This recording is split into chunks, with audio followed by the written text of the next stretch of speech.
Oops, sorry. Anyways, I forgot to turn that up. Basically, like I just was saying, that if you could read my lips, just a community thing where I watch the game, I commentate on the game, I talk about the game, I react with chat, I interact with chat, chat interacts with itself, all that good stuff. And because some people don't like to listen to the commentators on other streams, you might have to stream the game from VipBox or from VIP League or from First Row Sports or from a thousand other illegal um, pirated stream websites, and they don't like to listen to Russian commentary, commentary from Azerbaijan, commentary from the Congo, commentary from America, more importantly, because American commentators aren't really that great all the time. So people come here, they listen to me talk, and we watch the game together.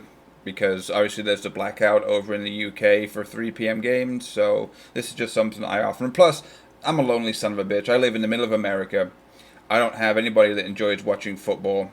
No Everton supporters around me. So usually I just sit here and watch the game by myself. But I decided to put it on YouTube, and hopefully people come in and want to talk about the game. That's about it. Like I said, digital media acts, copyright, YouTube terms of service. Don't allow anybody to stream anything I don't have the rights to. I don't own the rights to any Premier League games or anything like that. So this is pretty much it. Yeah, sorry, Paul Smith, I did turn it up. I always just turn it down before the stream starts because you don't want to hear me typing and all the other stuff that goes on. So yeah, just finishing watching up this Tottenham West Ham game. I know it's already over, but yeah. Yeah, no problem, Paul Smith. How you doing? What's that a picture of? Is that a picture of a kitty? I thought that was a picture of a husky for a second. Anyway, so how you doing, Paul Smith? I don't believe I've seen you in here before, so I'm assuming you're an Evertonian. Score prediction for the day, my friend, and what are your thoughts on let's see, Cenk Tosun starting again, and the Invisible Man. I'm not even going to give him a name. I'll say the name once, Gylfi Sigurdsson, but I'm going to call him the Invisible Man. Tired of seeing him in the team. Can't believe he gets the captain's armband. I know he's got more seniority at the club than Luca Dean and all that stuff, but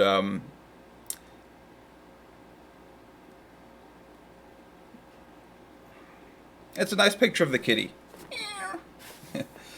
Anyway, so yeah, I mean, Cenk Tosun I don't have a problem with. Everybody's crying out and clamoring for Moise Kean to get a start. I would love to see him get a start, but I mean, and people say, oh, it's just bottom of the league. It's just bottom of the league Norwich. They're crap. They're shit. We should be able to start Moise Kean against Tottenham.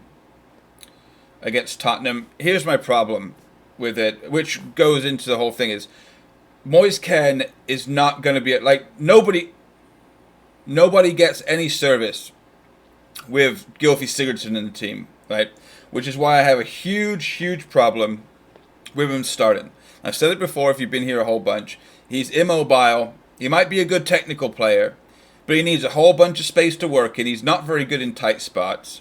He never gets up close to the striker. He's always the reason there's a huge gap between the centre forward, whether it's Dominic Calvert-Lewin, whether it's Cenk Tosun, whether it's Moise Kean if he plays, whether it's even Richarlison. It's too much space. He's not mobile enough. He's not fast enough. Yeah, he can score a worldie, but I'm sorry, but 30 seconds of quality in a 90-minute game is not good enough. And so if you want to play Moise Kean, you can't play him with Gylfi Sigurdsson in behind him. Not possible. He's not going to get the service, and he's going to be separated. He's going to be feeding on scraps the whole time. Because Moise Kean is not a player that we can play the ball out to our fullbacks with Sidibe, with Luca Dean, cross the ball in. What's he going to do? Not much, really, right? So, if you're going to play Gylfi, the only person you could probably play with him is Cenk Tosun. But that's my problem with this. I think every time Sigurdsson's in the team, it's boring, it's slow, pedestrian, pedantic, uninspired, no ambition, unimaginative. Because going from front to back has to be quick. We've got the players that can do that. We've got a ball playing centre back in Mason Holgate. We've got two fullbacks who like to bomb on, very good at crossing the ball, very good technically, and we have to go from front to back really fast. But with Sigurdsson in the team, it's just impossible to do. So and so for the first, unless we have a game like 2 weeks ago against Southampton when we score early with Tom Davis obviously scoring in the fourth minute, get us up, get us into the game, make Southampton come out and attack us, and then we get to break and they leave space in behind. That's fine. But if it's at 0-0 and it's a stalemate and Norwich are trying to, they're not going to sit back, right? They're not going to sit back and in a low block and try and squeeze a point. They're going to come and they're going to try and win 3 points because that's what they do. That's what their manager has them doing. They play some decent football. They stick to their principles and all that stuff. Thomas Murray, hello, how art thou? So, it just seems this game is not going to go very well. Or I could be completely wrong. Maybe Sigurdsson's going to have one hell of a game and everything's going to go fine, but I just don't see it. And as for having him captain, like I said before, yeah, I get it. Seamus Coleman's not playing. He's club captain, so there's got to be another player on the pitch that's captain. I don't see why Sigurdsson gets it. I don't see him getting in the referee's face. I don't see him pulling players around. I don't see him yelling at players, being a general. Gylfi Sigurdsson is not a general. Okay? Luca Dean should always be captain, even if Seamus Coleman's, if Seamus Coleman's on the pitch, yeah, you have to do the right traditional thing and give it to Coleman. But if Coleman's not on the pitch and Luca Dean is, should always be captain. So I don't know what the fascination is and what the obsession is with Marco Silva and Sigurdsson, even playing him, but making him captain, it just doesn't make any sense. And if it's a situation where you have to give a player confidence, let's give him the armband, let's give him this, maybe it'll, push him on to do, no, it's definitely age, it's definitely a seniority thing, but he doesn't produce. He produces a worldie every now and then. He's not even a competent penalty taker. Neil Jackson, hello, my friend. Welcome. And I don't want to slag off Siggy all the time. Okay, that's not what I enjoyed. I don't enjoy slagging off Evertonians and Everton players, but the numbers don't lie. Okay, and if you can say, look at the numbers he creates, Mr. Archer. Look at the chances created. Yeah, the chances created from set pieces. Stats can lie. Crosses into the box from corners and indirect free kicks, creating chances for big boys like Yerry Mina and all that. So, yeah, those are chances created, but they're not chances created from open play. He doesn't slide the ball through. He doesn't pick a pass. He doesn't thread the ball through the eye of a needle. He doesn't bring other people into play in tight situations. None of that. So I just don't understand why Alex Iwobi's not in there.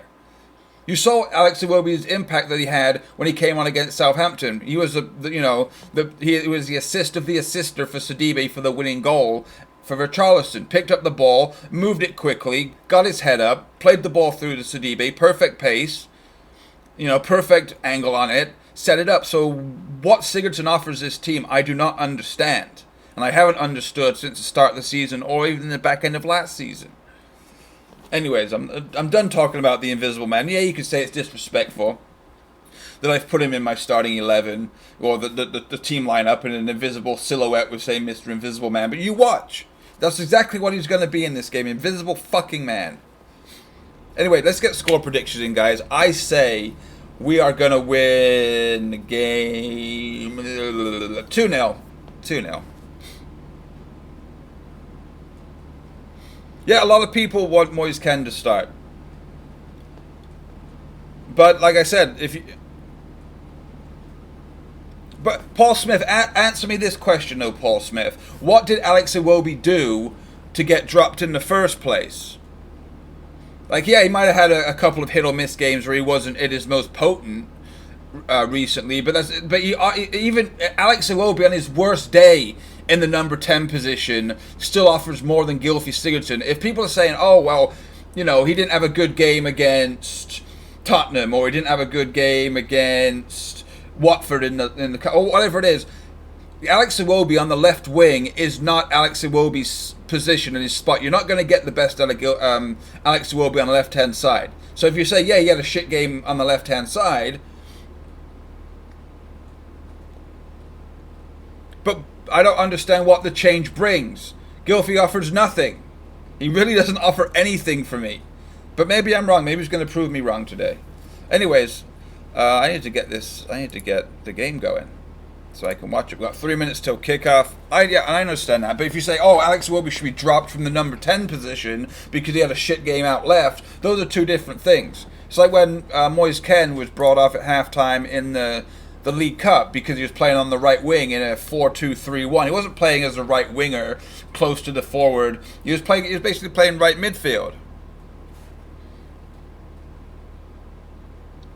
Oh, yeah, Bernard's out. I understand that Bernard's out. Don't get me wrong, I really do. But Bernard being out doesn't affect Alex Iwobi playing in the number 10 position. So it's just, I just don't understand it. I'm just not technically or, football savvy enough to understand it.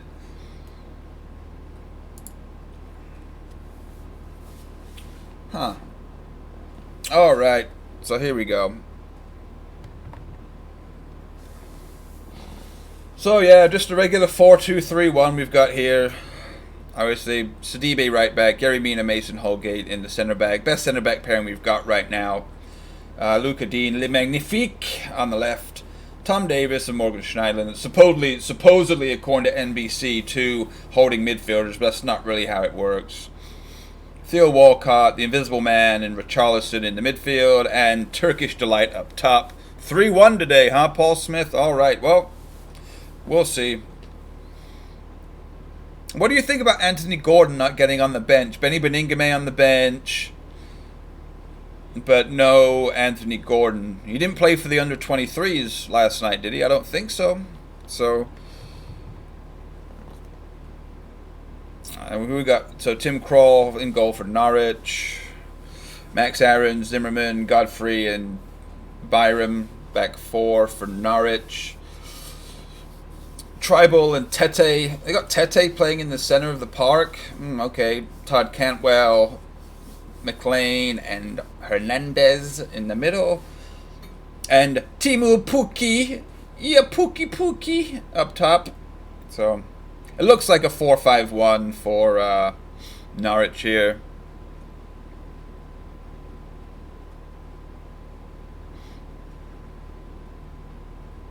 Yeah, I mean, I understand why Beningame's in there because we don't have any other holding midfielders or any midfielders in general, right? You got Iwobi that can come at number 10 role, but if anything happens to... there's Delia. Delia. Sorry, lady, you're going to get slapped around today. But, yeah, so we don't have Gomez. We got Gomez here in spirit, don't we? We've got Gomez here in spirit right here. Little Gomez, Mr. Gomez. Ashley Smith up the Norwich. J-Man09, alright.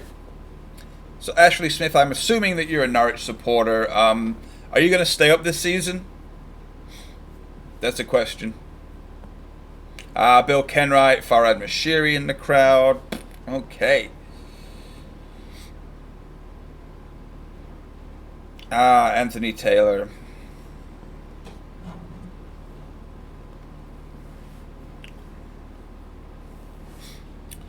Okay, almost kickoff.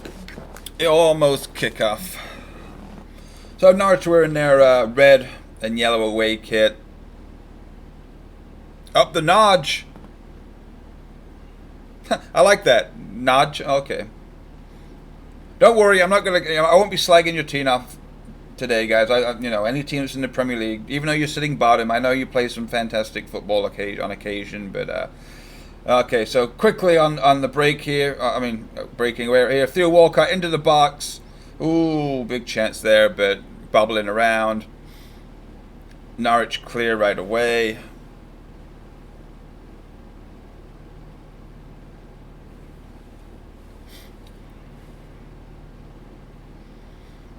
Alright, Tom Davis in the middle of the park here. I am watching it on the NBC Sports Gold app here in America, where for some reason I'm not an American, I'm from England, but I live in America. Might sound like I have an American accent. That's because I've been here 20 years. But in America, we don't have any we have blackouts for like NFL and all that stuff, but we can watch the 3 p.m. games. So I get all 40 Premier League games every month, and I get to watch whichever games I want. So yep, on the NBC Sports Gold app. Only cost me about £5 a month for the entire year. So about 50 pence per game a month. So can't really beat that. Anyways, back to the game. Yeah, pretty slow start here. Ball's gone out of play quite a bit. Marco Silva looks all nice and animated.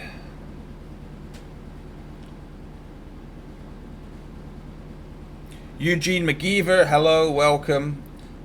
By the way, if anybody's new or you're here for the first time, I would appreciate a like on the video. Also appreciate a subscription. If it's just a pity subscription, I'm trying to get to 1,000 subscriptions so I can start doing live streaming from my phone and from mobile devices. For some reason, YouTube changed that a while ago, where you have to have 1,000 subscribers just to stream from your phone. So I can't stream from my phone right here, but I can stream from my desktop, and I don't really understand that. But yeah, you're from Japan.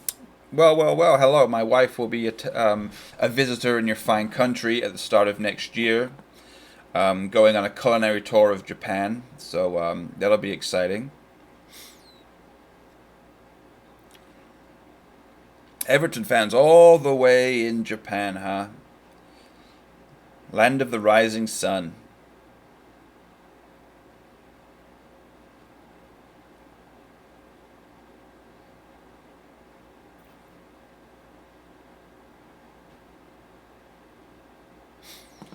So I'll start-stop game right here. Norwich trying to slow down the pace of the game. We haven't really tried anything. It's only 3 minutes in. We haven't really tried anything. Long ball forward from Norwich. It's way over hit.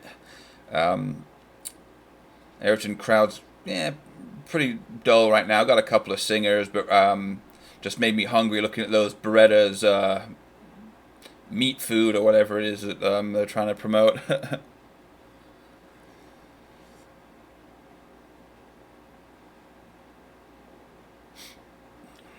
There's the Invisible Man. Just got tackled. He got a little poke in the cheek. Did Mr. Invisible Man?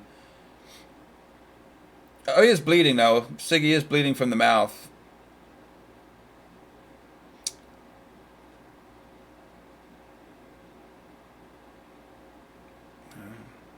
Oh, look at this. Look at our international eclectic diverse population we have in the chat today. We've got people from Japan. We've got people from Turkey. We've got people from, I'm assuming, from Norwich, or Norwich supporters in here. So, yeah. Cenk Tosun giving a foul away there.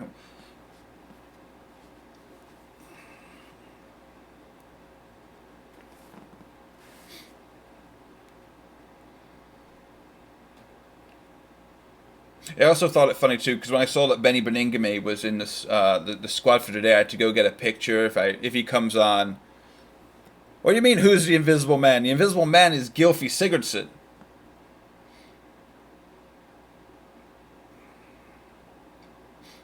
We all know the Invisible Man is. Milkshake Mondays. Gylfi Sigurdsson.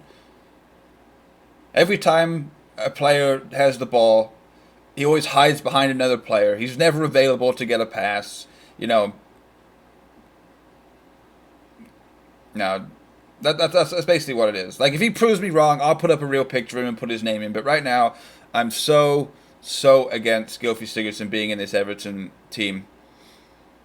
For what we're trying to do, and the style of play that we want to have, and the fluidity of the front line that we need to have. We got Richarlison, you got Walcott, you got Tom Davis in the midfield there. You need mobility. You need people that can pick a pass and be safe and calm in tight spaces and be able to see the pitch, in a blink of an eye. Gylfi Sigurdsson, just not that. Just not that. Excuse me while I have a quick vape.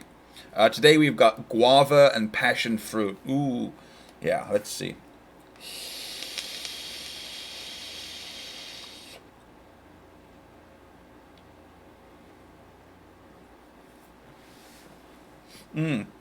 It's tasty. Sidibe tried to thread Walcott through there, but just a little too close to the left back for Norwich. But again, we're trying to go down there, and this is the thing. We're going to keep trying to go down the outside, aren't we? We're always going to keep with Sigurdsson in the team, and he doesn't really even play in the center. He plays to like the center right all the time. So there's always going to be space on the Norwich's right hand side. So that Richarlison should be pushing in quite a bit to make up for Gylfi moving over. But now Gylfi, the Invisible Man, is just walking around holding his face the whole time. Oh, I got poked in the mouth. Oh, it's bleeding a little bit. What do I think about Moise Kean? Good talent, good pedigree. I just don't. I just think it's sad that Everton, with the start of the season that they had, every game seems to be a must-win. You got to climb up the table, got to get 3 points. There's just been no time to get him embedded into decent ball over the top there for Norwich. Cantwell brought it under control, but I mean not Cantwell, the other player. Sorry, couldn't really bring it under control, and it fell through to Pickford. But for Moise Kean, obviously. There's the issue of him showing up to team meetings late. That's why he didn't play against Southampton. But if you're going to bet a player into the team and get in, I said it was going to be 2-0 to Everton. By the way, you really want to go into a game by the 65th minute. You want to be comfortable in the game. You want to be 2-0 up, 3-0 up. Be able to bring on a player, let him express himself, let him bet himself into the game.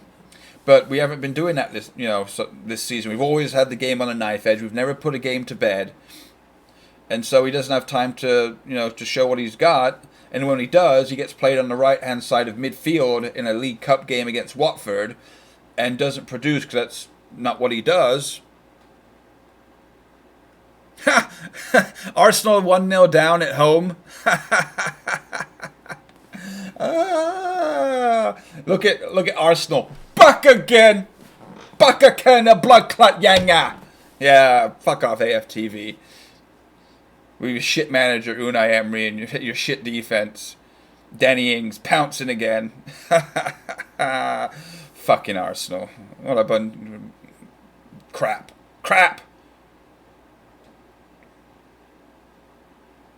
I hope we completely batter Arsenal. I mean, how are you losing games? Your front line.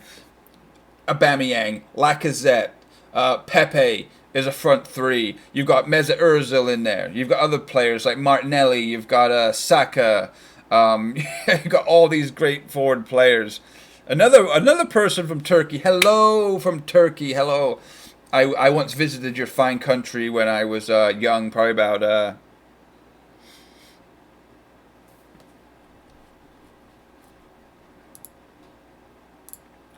Oh no, I can talk. I can talk.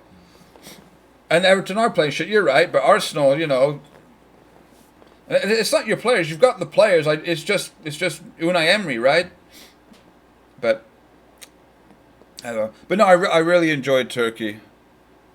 From Romania, look at this: Japan, Turkey, Romania. Welcome everybody. International crowd here today. I'm loving it. But yeah, I really enjoyed it when I went to Turkey. The second holiday I probably took as a kid, I remember going to Mallorca once, and then we went to Turkey. But Turkey, beautiful place. That's why I learned to love tea. You guys do some really, really fine things with your tea over in Turkey, if I remember correctly. I remember I bought like a whole sample pack from one of your bazaars out there with green tea, cinnamon tea, all these different teas, and loved it.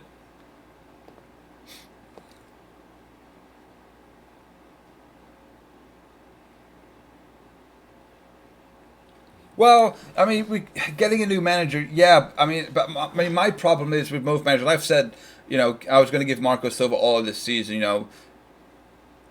Injuries. I'm not getting the players in that you want. Because I mean, you look at Everton, for example. When Marco Silva came in, you've got David Moyes players. Ooh, header on target there, right into Pickford's hands. You got Moyes players. You got Martinez players. You got Koeman players. You got Allardyce players. You're still paying off Koeman. You're still paying off other managers. We got the stadium on the horizon. So I mean, it needs time. You can't keep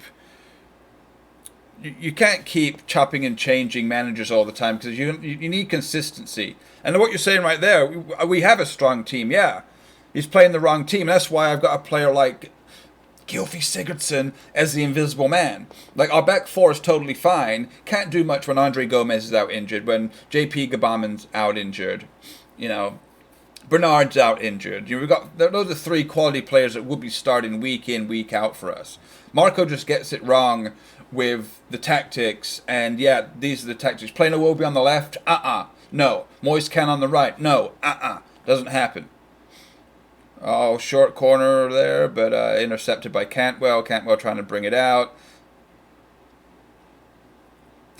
Luca Dean takes him out. That's a free kick to Norwich there. Come on, Cantwell, get up. It wasn't that bad of a tackle. But yeah, I mean, it comes down to that. But, I think that playing Alex Iwobi in the number 10 role, like I said at the start of the stream, that's the key to our whole offense right now. Defense, no problem with the defense. Maybe a little shaky on set pieces and all that, but no. But the mixture and the everything else about Everton is not going to go well with Gylfi Sigurdsson in the team. But no, I have no reason to talk. I don't. Everton have been piss poor this season, drawing at Crystal Palace, losing to Sheffield United at home, losing to Brighton away. Losing, all of it. Completely shocking.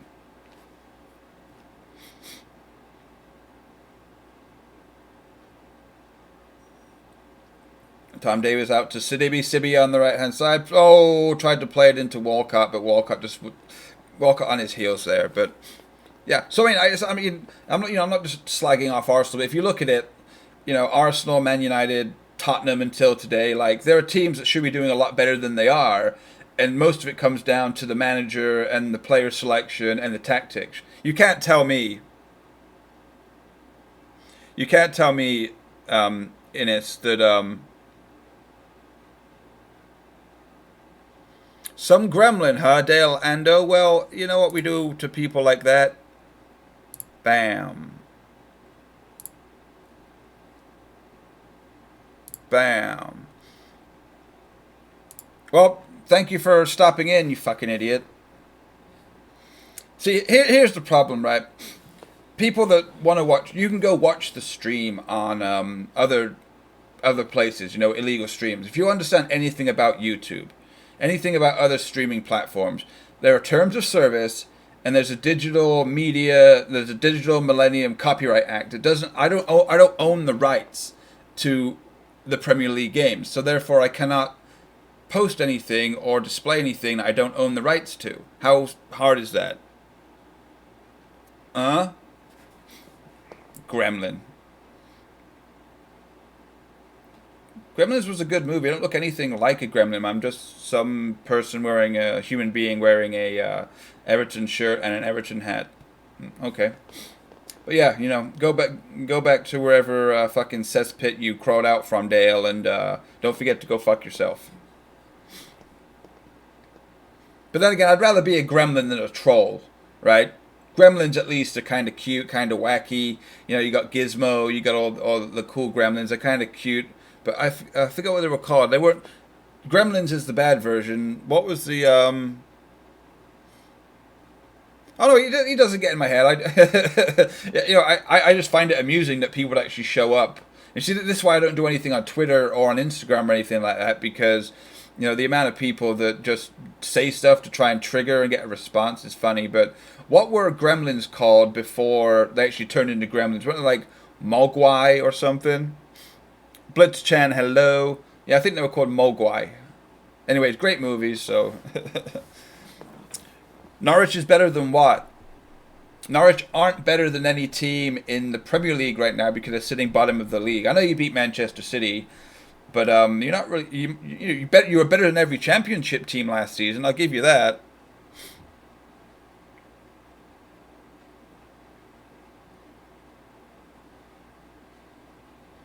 Oh yeah, we're a top 8 club, and looking at it this season, we all knew kinda that this season was going to be wide open. You've got Liverpool and Manchester City at the top, obviously. You cut above everybody else, but Chelsea, with their transfer ban and all that, seemed to be, they could have had a good season, they could have had a bad season, but then you knew they were going to be growing pains at Chelsea.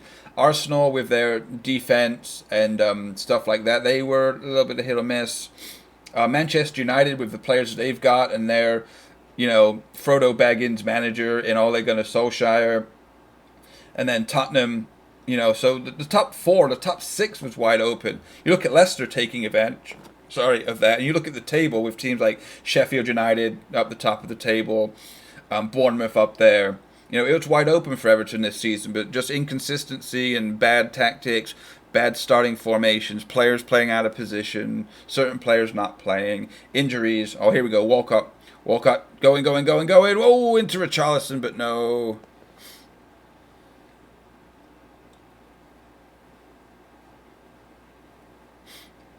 Yeah, no, the Norwich. I mean, you guys, how many central defenders did you have out at one point? Like three or four central defenders. I mean, right now you've got Tete playing in a central defensive midfield role. And last week or 2 weeks ago, he was playing at centre back. So I mean, your manager and your team are doing the best they can with the players they've got available. And you guys don't shut up shop. You do try and attack teams. Look at and if you do sit back, you're great on the counter attack, and that was shown against Manchester City, for example. Yeah, no, injuries aren't that. Yeah, no, I think Pookie's just one of those players that you know, got on the cheap. You give him a chance, and he, just starts rattling in the goals. Like Jamie Vardy did a couple of seasons ago. You've got other players that, if you give them the right opportunity and they want to step up to Premier League levels, they start to produce. Just give them the ball, and Pookie's an instinctive finisher. You could teach people that, but let's look at Dominic Calvert-Lewin for our team, for example. You know, great hold up play, great strength, great mobility, decent pace, understands the game well, but what he's lacking is what the great strikers of history have. You look at the Agueros, you look at the Bergkamps, you look at Van Nistelrooy's, you look at, you can name 1,000 different things, but instinctive finishing. When the ball comes to you in the box, it's not about, oh, I just want to get this on target. It's bam, you've assessed the situation. You've seen where the goalkeeper is. You've seen where the defenders is. You've seen where the space is in the goal, left side, right side, top bins. Pookie's one of those players that has an instinct for putting the ball in the back of the net where it should go. You can't really teach that. You can show pictures and video and all that, but you got to have a nose for that type of thing. I think Pookie's one of those players, very, very instinctive finisher.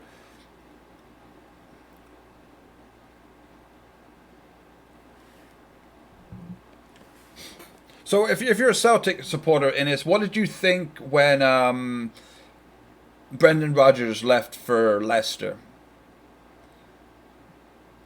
Were you surprised that he stayed so long and that no other team came in for him and signed him up before he won the treble and all that stuff? Or were you just like, hey, thanks for all the trophies, appreciate the effort, let's move on to a different stage of.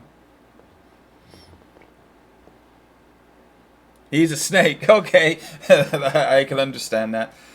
I mean, it's how it goes now, right? With Angry Birds and stuff on the side of the shirt. It's just sponsorship deals. It's all that. It's just part of the game now.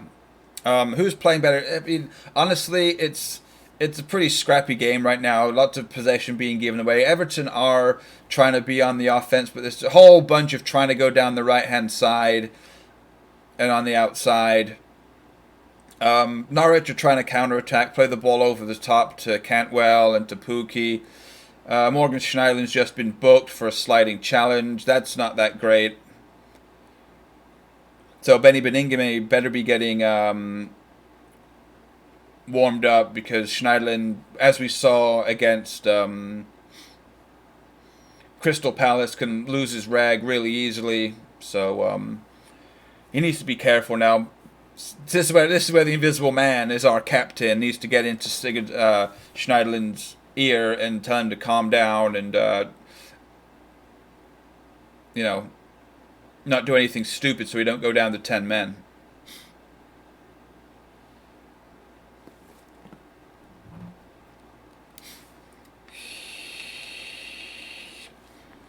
So yeah, let's just look at the stats real quick. 20 minutes in, 2 shots apiece. 0 shots on target for Everton, 2 shots on target for Norwich, so they're 100% of their shots on target. Possession, we're probably like 55-45 right now. So it's pretty even game. 20 more of the action has been in Everton third right now. 35% of the action in Everton's third. 50% in the middle of the park, and then Everton in Norwich's third has only been 17%. So, but this is what I said was going to happen all along. We keep going to the outside. We're not going through the middle because the Invisible Man doesn't offer anything going in there. Constantly hiding. I don't even know where Sigurdsson is. Just constantly floating out to the right-hand side. Richarlison's coming in to the middle of the park. Tosin's just running around, completely separated from the rest of the team. Everton crowd aren't even into it. We all knew this how it was going to go when we saw the lineup come out.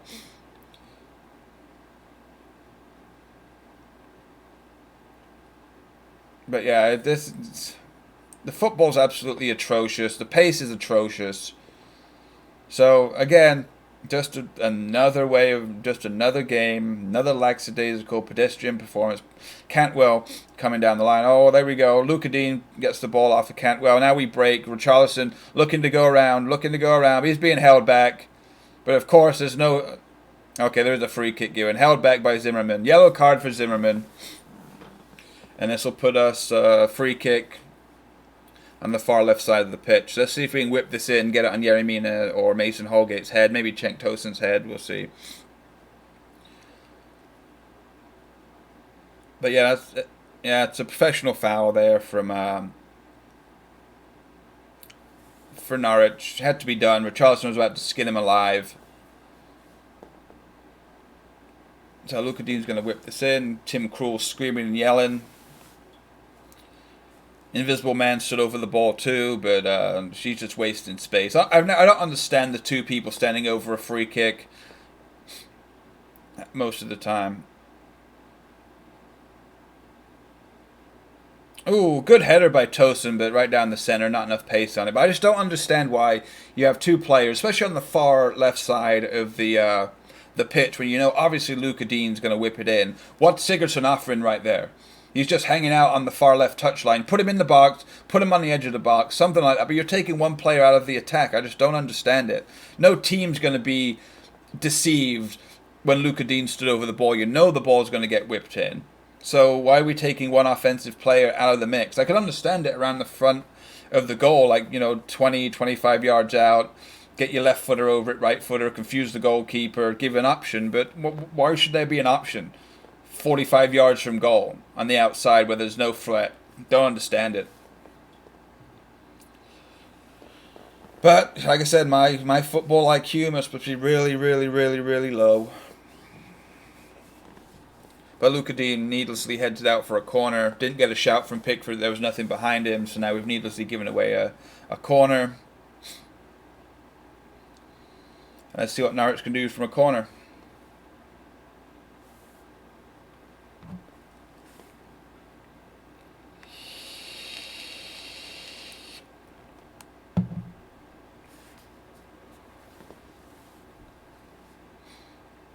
Yeah, Norwich have got such height.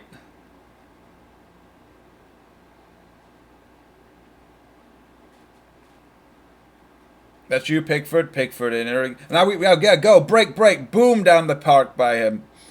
By Pickford, looking for Theo Walcott. But, nice defending there by Hernandez.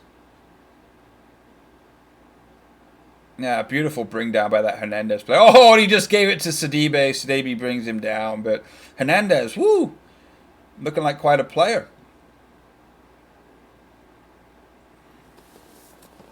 But yeah, this is so boring. And see, this is my main problem with Everton. It's my fault. Obviously, I live in a location that, it's 9 a.m. over here, or 9:27 right now. But you wake up, you do the prep for the stream. You expect a good game. You want to get excited and, get all impassioned about the Blues. And then they come out and it's just another lackadaisical crap performance. Predictable performance, too, which is the problem. Ball over the top to no one from Tom Davis. Ball goes back to Tim Krul. And we restart again. Oh, gosh.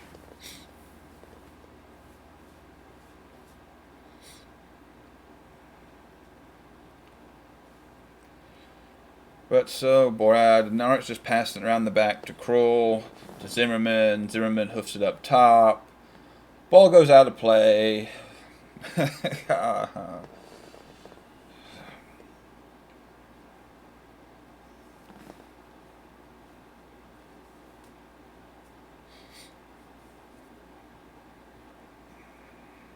It's to this point right now where I just don't really even want to. Mina pushing forward here. I don't really even want to just be here on the stream anymore. This is so boring. Davis plays it back to Mason Holgate. Mason Holgate all the way back to Jordan Pickford.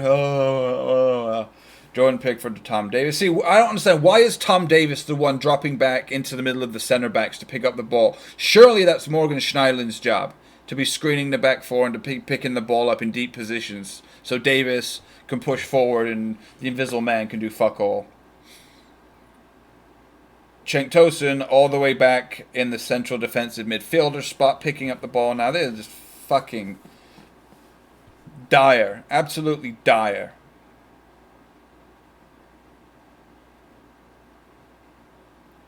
I mean, that's obviously going to be what Norwich's tactics are, to keep disrupting the play, giving away cheap fouls, slowing down the play. Blaise McDonough, I live in America, and so I get to watch on the NBC Sports app. Get to watch on my 4K HD monitor, all that stuff. But yeah, it's just because I live in America that I get to watch all the games. Yeah, no, it is a shit show. I mean, I'm not going to sit here and, get all riled up over this. It's just boring and predictable. There's no rhythm to the game. It's just another scrappy game. Norwich would like to say they probably came here for a win, but they'll take a point, and we're just doing absolutely nothing. Yeah, I mean, I live in America. I've taken on American traditions and all that, 'cause I've been here 20 years, but I was born in Swindon. I did live in Derbyshire for 14 years before I moved to America. So, I still have a British passport also. I'm not an American citizen, but I've been here long enough to be considered an American. But yeah, no, it is an absolute shit show. Oh, ball through there. McLean all the way through. Oh, Hernandez was through there. Good save by Pickford, but that's absolutely atrocious defending right there. Yerry Mina just absolutely lost his man. Didn't have any clue where he was. And then, playing this high line, it's obvious what Norwich want to do. Whereabouts in Derbyshire do you live, Blaise? I lived in Belper. Belper, Derbyshire. But yeah, that touch by Hernandez was beautiful. Left Yerry Mina for dead. Such a high line that we played right there. And obviously, Norwich are going to try and win the ball back and play the ball into Timu Pukki. Buxton. Went to Buxton many a time when I played.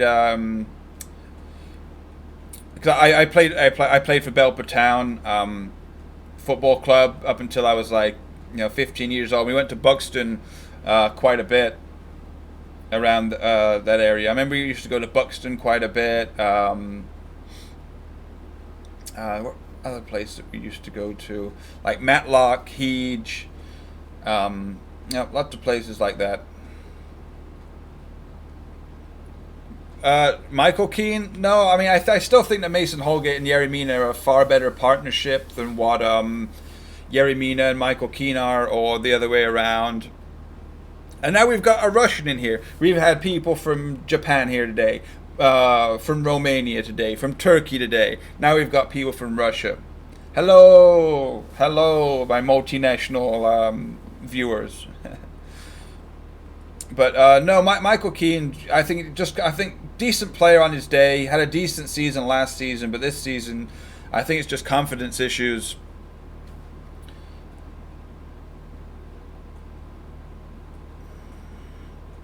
Moise Keane. I think he should. But again, like I said before, for people that have just joined, it's a good ball by Mason Holgate, just too much pace on it for Luca Dean. But I think Moise Kean needs a player behind him in the number 10 position. Not the invisible man, not the non-captain, Gylfi Sigurdsson. Alex Iwobi playing in behind. He needs balls played through to him. He needs players around him in order to bring him into play so he can, break in behind, play balls into the channel. He's not a target man, obviously. He's not going to hold the ball up.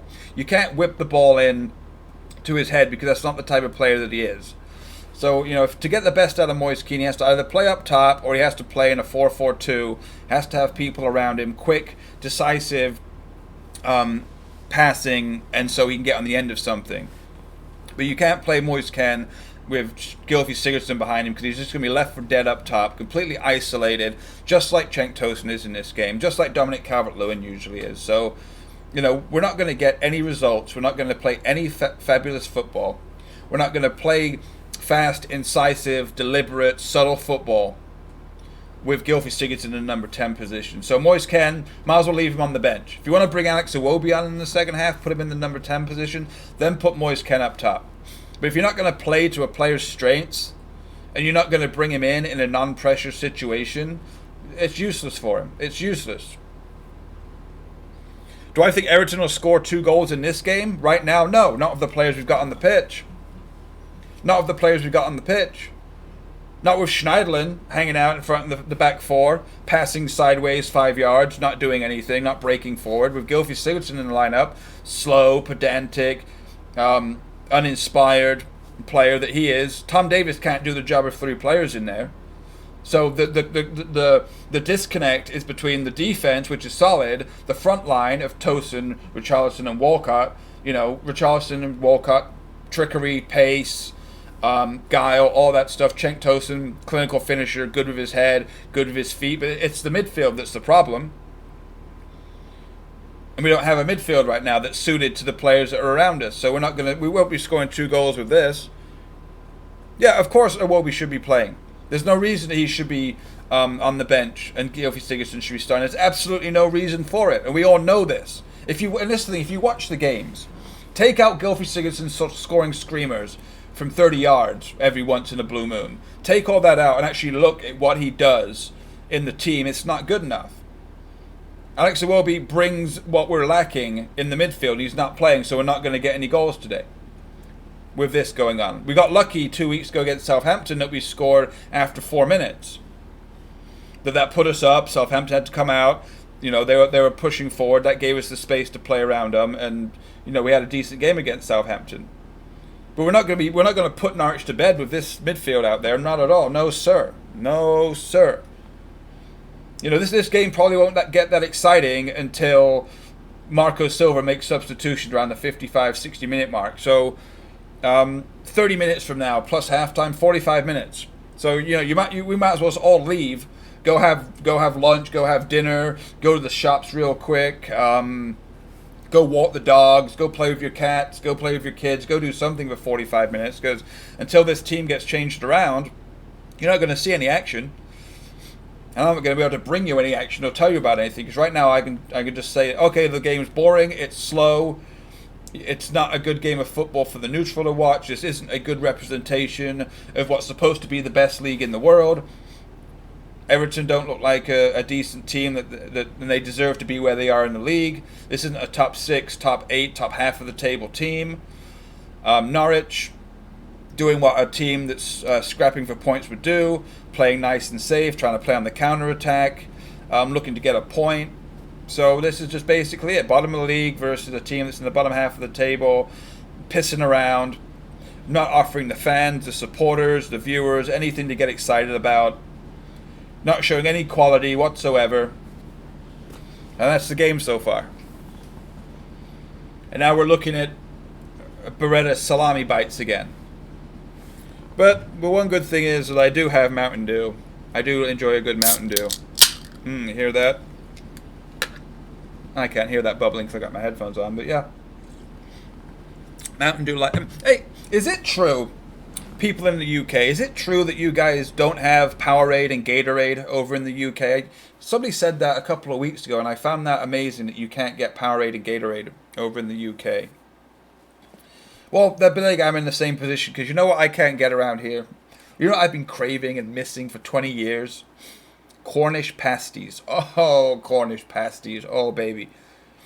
Or like a kidney and onion pie. Like, you Blue Powerade. Blue Powerade is like 25 years old. It was like the original Powerade. You had like Powerade that was blue. It's like, and then you had like fruit punch, which is red, and then you had like a cherry flavor, which was white. Those were like the three original Powerades. But you don't have any like Arctic Blitz or Riptide Rush or I mean, yes, they're high in sugar, but they are tasty beverages at the end. They do have the electrolytes and everything you need to work out, I guess, but you can get it from other places. But I just found that shocking. But the other thing I do miss too that I always, because we have British stores over here where you can order British. Oh, never mind, Pookie ran into trouble there, but it almost break. Cantwell out to the right, back inside. Norwich. See, Norwich are decent when they're playing on the floor, but when they start to put it in the air, that's where they kind of start lacking. But Richarlison fouls on the outside of the box, so Norwich are going to get to whip this in. But things that I miss, I have to buy, and exorbitant prices. Don't get me wrong, exorbitant prices from these American, British stores that specialize in British foods. Okay, so Cornish pasties. And they come in frozen, so they're not the best, but those are good. Quality Street sweets, obviously, and I miss these so much. My two favorite crisps in the whole world: pickled onion Monster Munch and Skips, prawn cocktail Skips. Oh, I can't get enough of them. Like, I literally spend like tens and tens. Last year I think I bought $100 worth of Skips and pickled onion Monster Munch and the flake chocolate bars. Oh, but they cost so much money to get them shipped in. Right? Aren't they quality? And then I have to I need to have like I don't really, but the ideal thing would be to have like a safe with a time combination on it, so I can only eat one pack of Monster Munch, one pack of Skips a day. Because, here we go, breaking away now.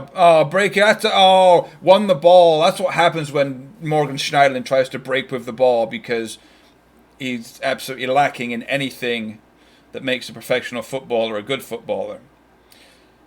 Okay, we got too many players in our squad that are just stealing a living.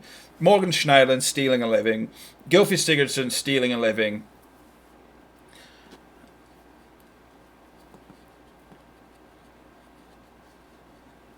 But yeah, so those are some of the things that I miss.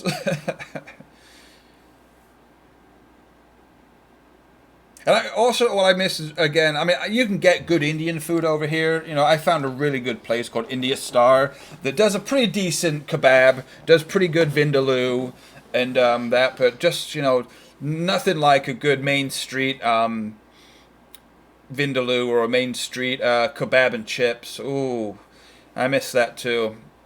Just because,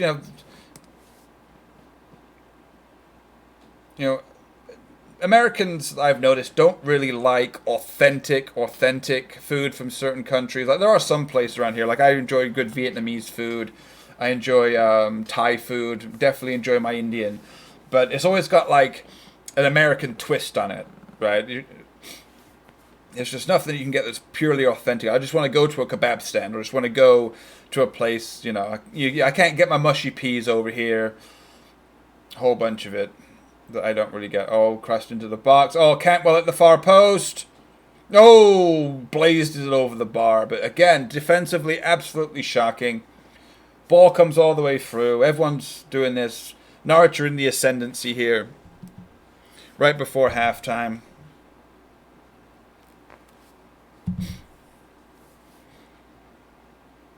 Of course, Morgan Schneiderlin like a fucking semi-truck.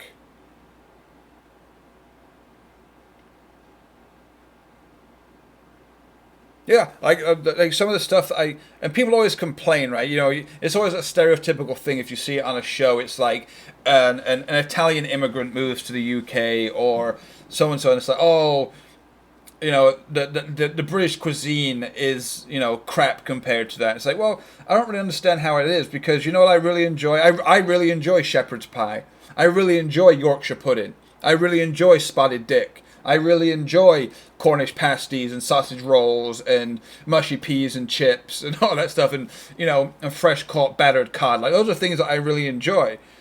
you know, Italians are so stuck up about their fucking pastas and their bologneses and their rigatoni and their penne and their lasagna and all that. It's like, sorry, there's at the end of the day, it's pasta, it's sauce, it's cheese, and it's meat, and you combine it in different ways. There's no difference between angel hair pasta, penne pasta, ravioli pasta, spaghetti pasta. It's all pasta. Bolognese is different. Oh, I've got, tomato sauce, but it's got chives and parmesan in it, or it's got, blue cheese in it, or it's got 5 cheeses in it, or it's got, roasted pepper and onion. It's like, it's all the same thing at the end of the day. People get all uptight about British cuisine, but I love it, and I always have done. I don't have any bias toward it. It's not like, it makes me dream of the Derbyshire countryside. It makes me dream of the Wiltshire Dales. No, I just enjoy it. So yeah, there's certain foods that I don't enjoy from certain countries, but I didn't even know that the Red Shite were playing. Yeah, not really too concerned. I'm a Blue. I'm an Evertonian, so we're gonna watch this game. But sadly, I'm sure the other games that are being watched are probably more exciting. Probably the Arsenal game is more exciting. I'm sure the Wolves game is more exciting. I'm sure the Liverpool game is more exciting than this. But ugh.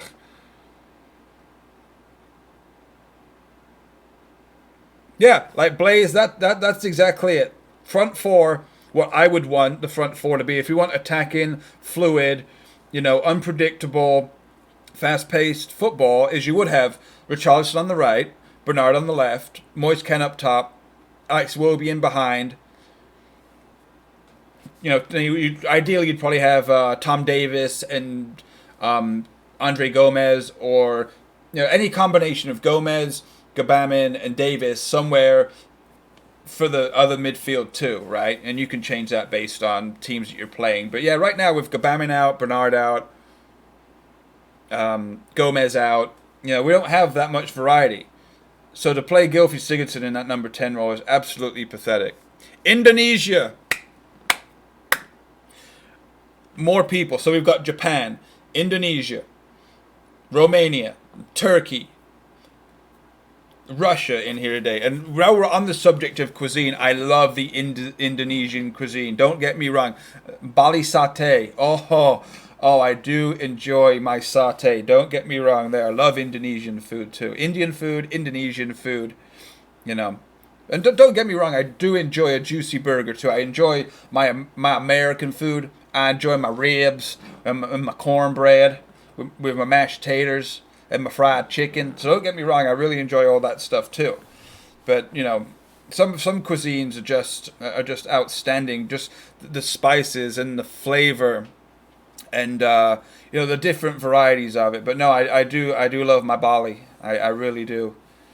Used to be a great place in another town that I lived in America that had a place called Bali Satay House, owned by an Indonesian. There was co-owners. There was an Indonesian guy and a man from Laos, and they opened up an Indonesian cuisine restaurant. And everything I had there, from the stir fry to the fried rice, to the delicacies and the specialty meals, every single thing on that menu, was absolutely fabulous. I miss that. It's about 45 minutes away now, but sometimes I'd drive up there just for 45 minutes just to eat a meal. Ooh, so good, so good. And they're so filling too, right? Certain places like Chinese food, for example, never really too filling. You get full on it, then an hour later you're like, because basically it's chicken and tempura batter and then a sweet sauce and some rice. It fills you up, but there's no sustenance in it. There's no nutrients and no vitamins in it, so it makes you hungry. But some of the Indonesian meals and some of the other meals that I've had before, especially you eat shepherd's pie. right? You eat that. You got your peas, you got your potatoes, you got your beef, you got your gravy. You know, some people, the mashed potatoes on the top.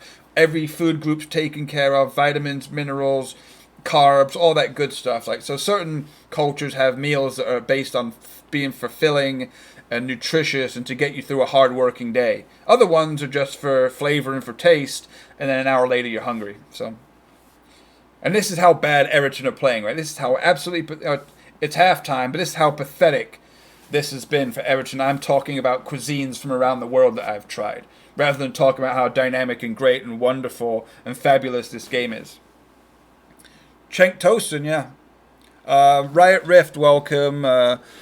Kubele Baltashi says Cenk Tosun. I'm watching it I'm in America, so I watch it on the NBC Sports Gold app.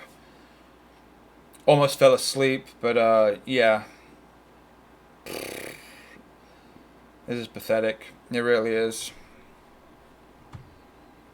So I guess I'll go to my other sports app, which is Fubo.tv, and hopefully they will be showing highlights of all the other games that are on. Let's just see what's going on here. So it's 1-1 in the Southampton game against Arsenal. I don't know who scored for Arsenal.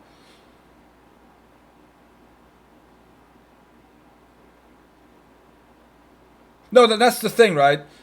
We have players that are good enough, but I mean, I'm not gonna. I don't want to keep ragging on Gylfi Sigurdsson, but our problem with this game so far is the simple fact that we cannot string any passes together. We constantly keep going down the outside. The predominant side that we've gone down this half has been ball passed out to Sidibe trying to play it out to Walcott and then trying to whip a ball into the box to Cenk Tosun. The same thing on the outside to Luca Dean with Richarlison on the left. We are not going through the middle of the park because we can't go through the middle of the park. Schneiderlin is not mobile enough, not creative enough, can't see a decent pass on, can't play the ball, can't carry the ball through the lines. Tom Davies is a complete absolute shadow of the player that he was the past couple of games, because obviously Norwich have looked at it and gone, oh, Morgan Schneiderlin, he's not going to do anything creative. We don't have to worry about him. Gylfi Sigurdsson constantly has his back to goal. Just don't give him any space, so just stand 3 or 4 yards off him. If we get the ball in the middle of the park, we can win the ball off of him. So Gylfi, absolute toss pot. And then we just man-mark Tom Davies in the middle.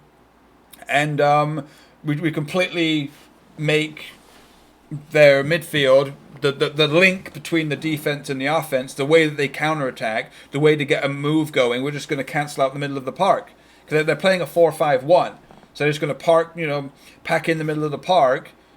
So we have to go down the outside, and they're just going to mark our left back and our right back and not allow them to cross the ball into the box, put them under pressure all the time, so it's going to be a disjointed game. And I knew this from the moment I saw the starting lineup. So after that first 45 minutes, if you've been watching it or listening to me, right again, Gylfi Sigurdsson is a detriment to this team in this formation with these players out there. Absolutely tosspot, absolute fucking cum bucket is Gylfi Sigurdsson. And that's why I put him up there as the invisible man, because that's exactly what he's been once again, an invisible man. Not contributing, not doing anything. I would take him off at halftime and bring on Alex Iwobi. I would actually make a double change at halftime. Get Sigurdsson off of here. Get Cenk Tosun. Now, not that Cenk Tosun's been bad. He's run around as usual. He's worked hard as usual. Yada, yada, yada. But the service isn't there for him. We're not playing to Cenk Tosun's strengths. We're not playing to the team's strengths. We're not playing to Richarlison's strengths. I think Cenk Tosun's a good player. I really do. He's got passion. He's got drive. All this stuff. But we're not playing to his strengths.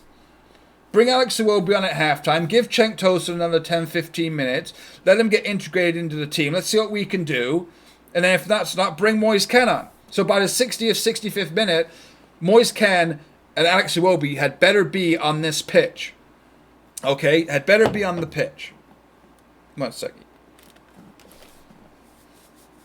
And I think Cenk Tosun's a good player. You don't get to be captain of your country and score goals for your country if you're a bad player. I don't think he's very good as a lone striker.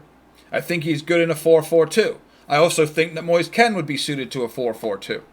So if you're going to make any changes, what I would do, let's do this then. Okay, same back four. Keep Richarlison on the left. Keep Walcott on the right. Take off Sigurdsson. Take off Schneiderlin. Bring on Benny Beningame and bring on Moise Kean. Put Moise Kean up top with Cenk Tosun. You have Tom Davis and Benny Beningame playing in the center of the park. So you play a 4-4-2. How about that? How about that? That's what I would do. We've got to do something because this is not working. It hasn't even looked like working for this first half.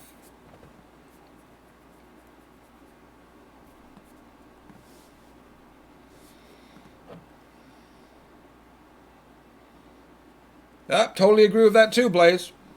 But I think that Marco is a type of manager, and there are some managers out there. Just that Cenk came on against Tottenham, obviously, scored a goal, got us the points, or got a point out of the game.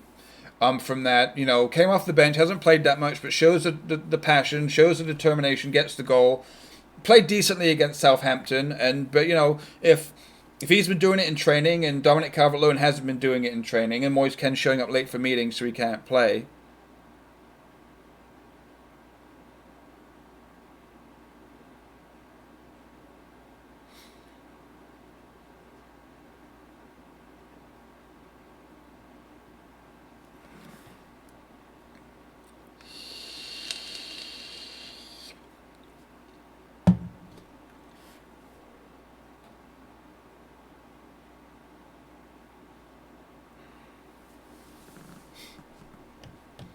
Why is it the same every season?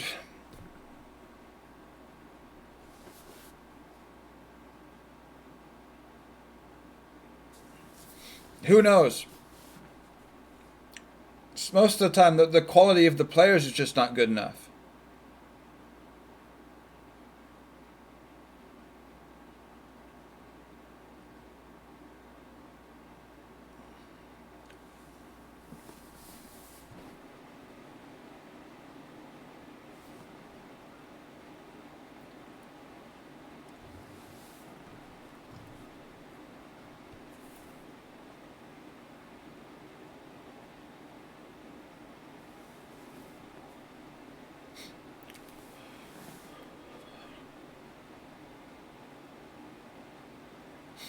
Yeah, there's been like one piece of quality in this game so far. One. And that was from Norwich. Quick break, quick ball through. But yeah.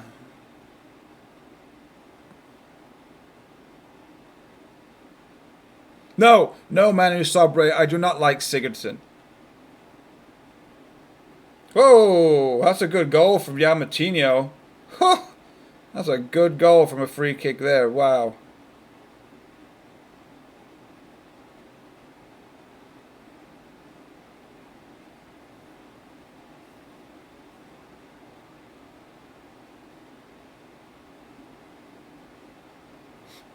And Bournemouth captain is sent off. Francis, huh? Oh, Watford Burnley. I bet that was a barnstorming game. Oh, Jared De La Feu. What's De La Feu doing? De La Feu, shot on target.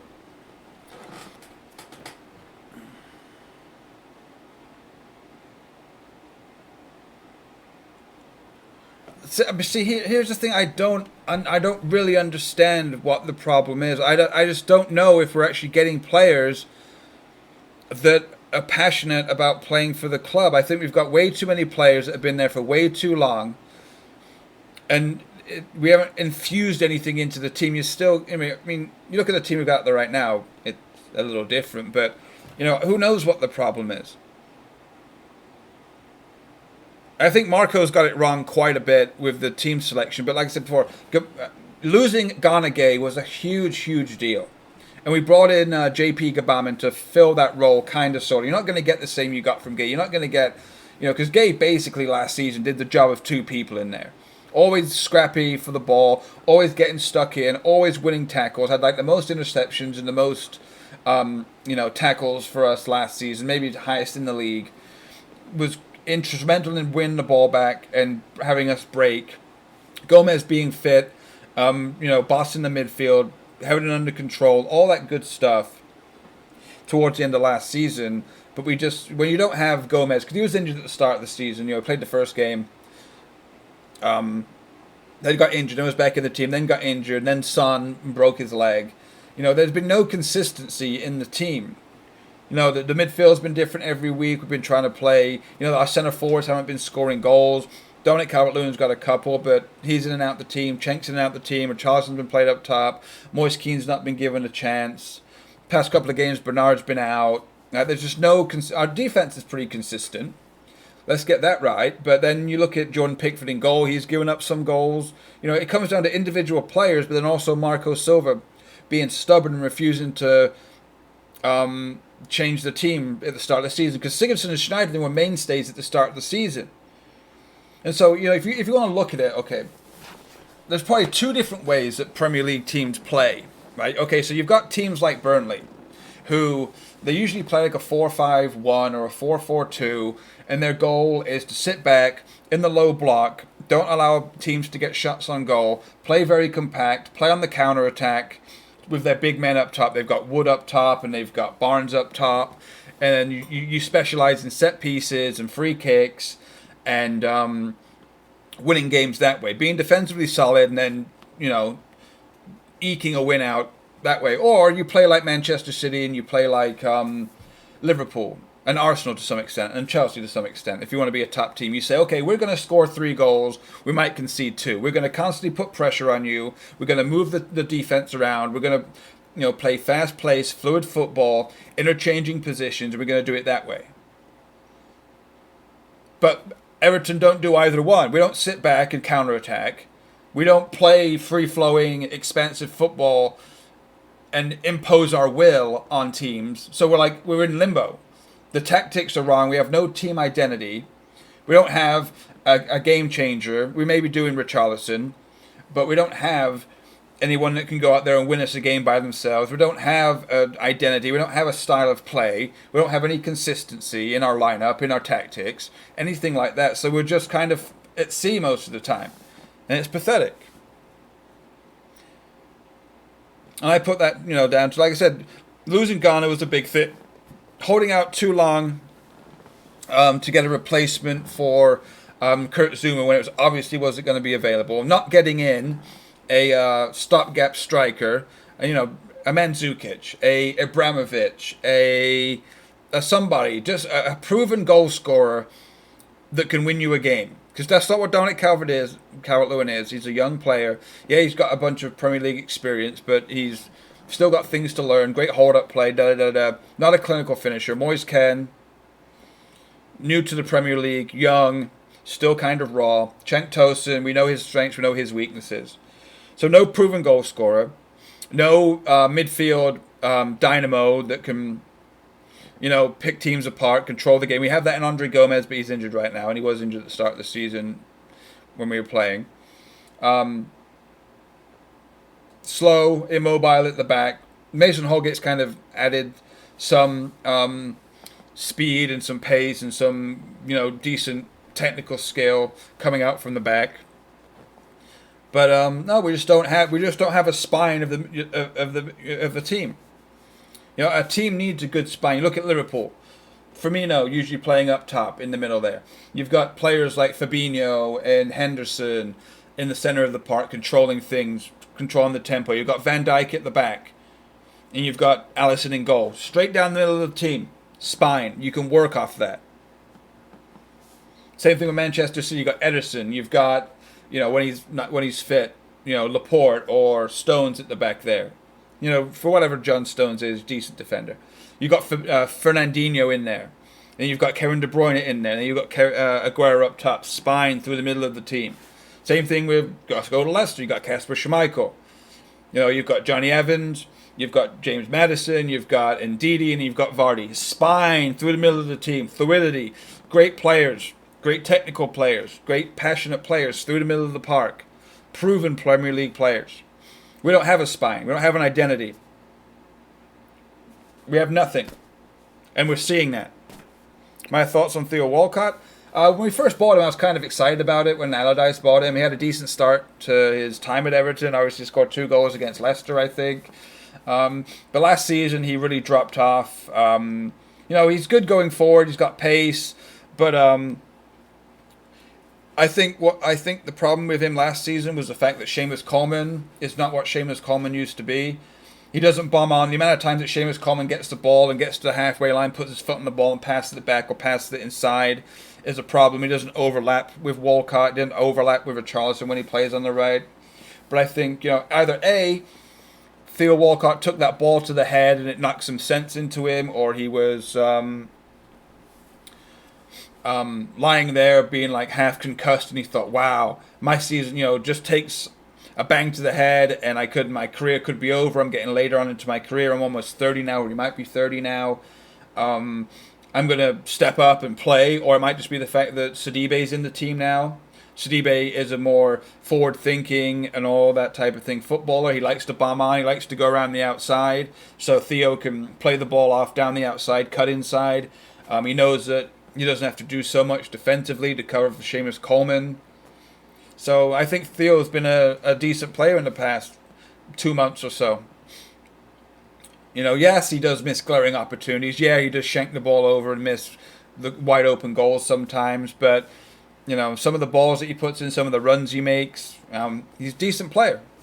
And he does a job. But that's just what a lot of our players do. They just do a job. Nothing exciting. Basically a 6 out of 10 every week. Nothing too bad. Nothing too great. There's too many in our team that are just average 6 out of 10s. And they're 6 out of 10s in positions where you need 7 and 8 out of 10s every single week.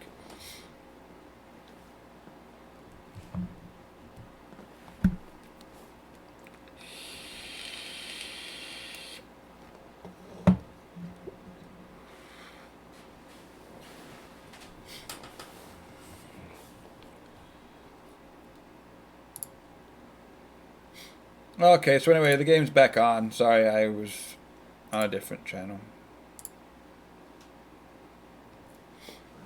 So I don't think there's been any changes at halftime. I wasn't really paying attention, but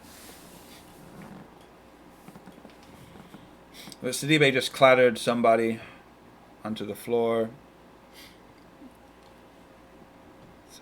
Daniel Sabode, hello, welcome, thanks. Don't forget, everybody, if you're enjoying the content, or you're just an Evertonian, or you're a lover of football, or you're a Norwich City supporter, or whatever, if you're enjoying this content, please give it a like, please give it a subscribe. Like I said, I'm trying to get to 1,000 subscribers so I can start doing, and not just Everton related stuff, there's some other YouTube things related to streaming on my mobile devices and making video and all that.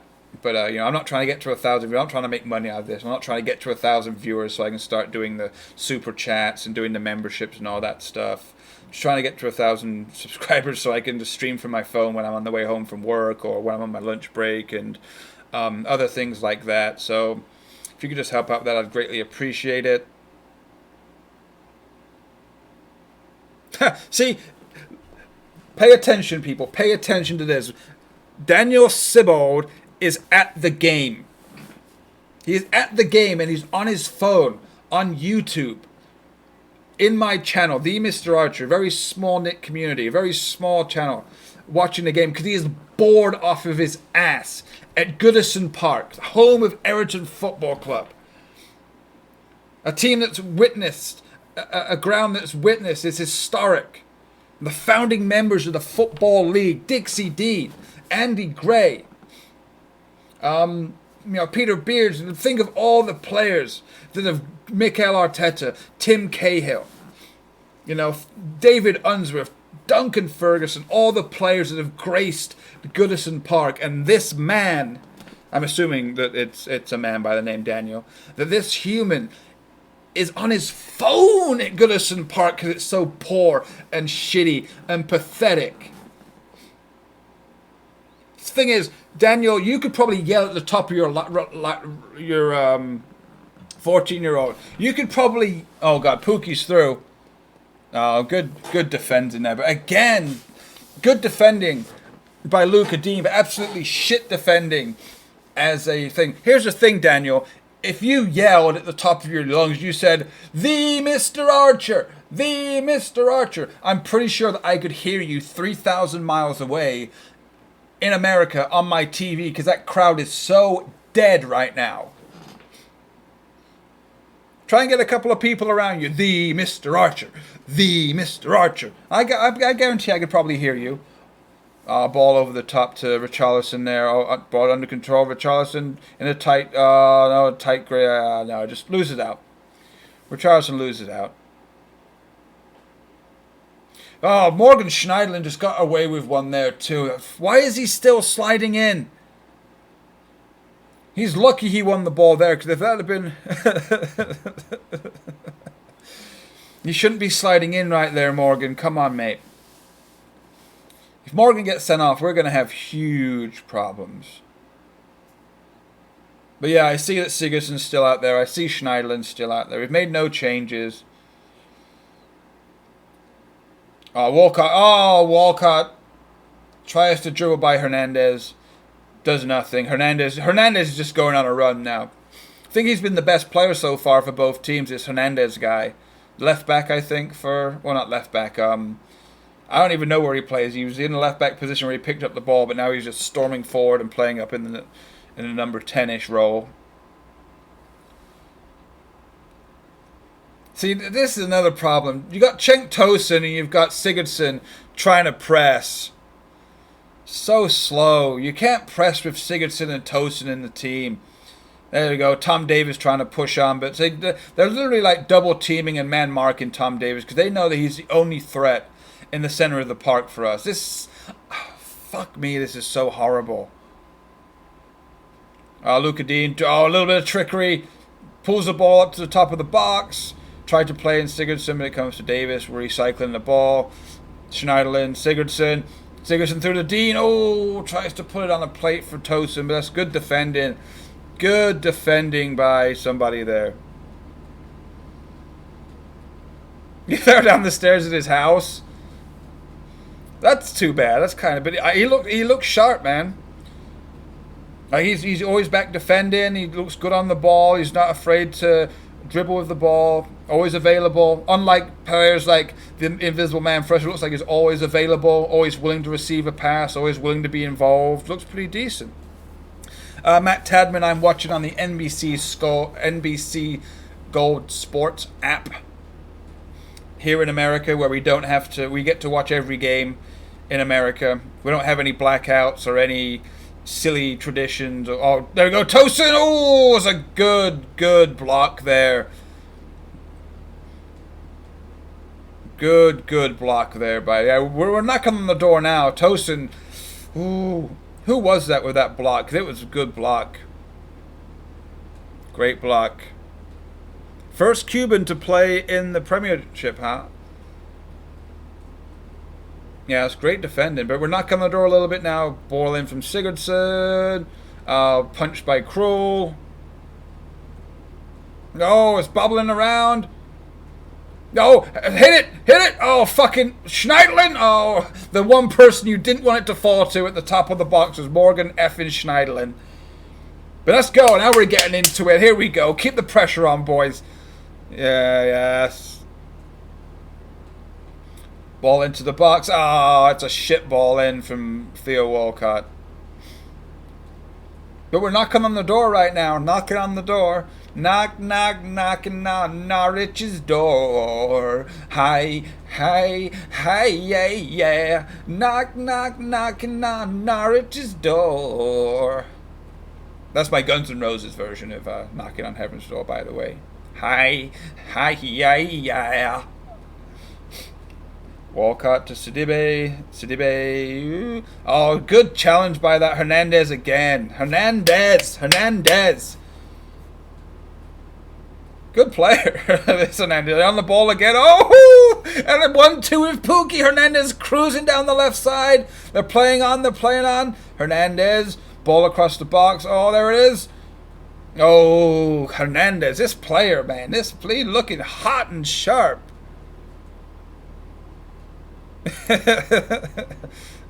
No, I didn't hear that. Why? Fuck Norwich because they're trying to play good football?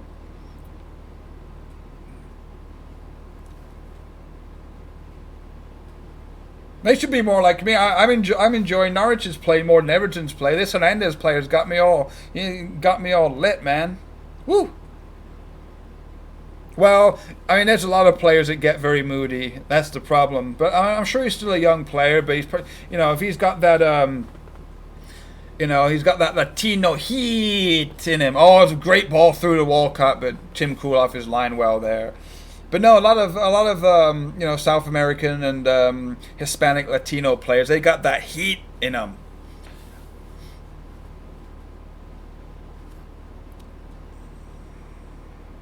No, I can't show the stream. I will violate YouTube's terms of services and the Digital Millennium Copyright Act. Oh, Cantwell's through.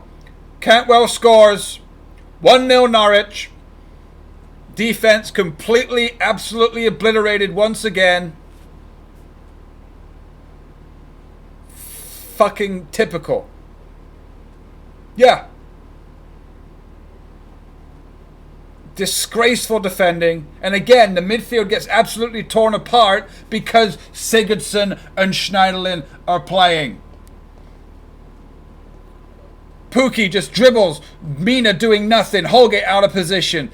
Well, fuck off with all this. Fucking pathetic.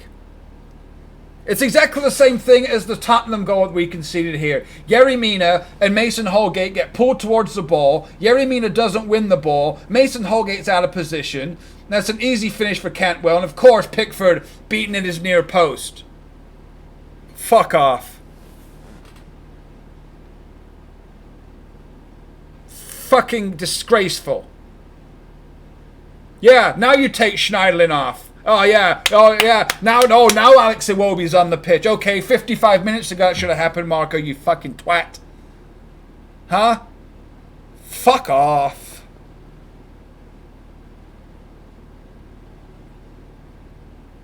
You watch how fucking instrumental Alex Iwobi's gonna be in this now.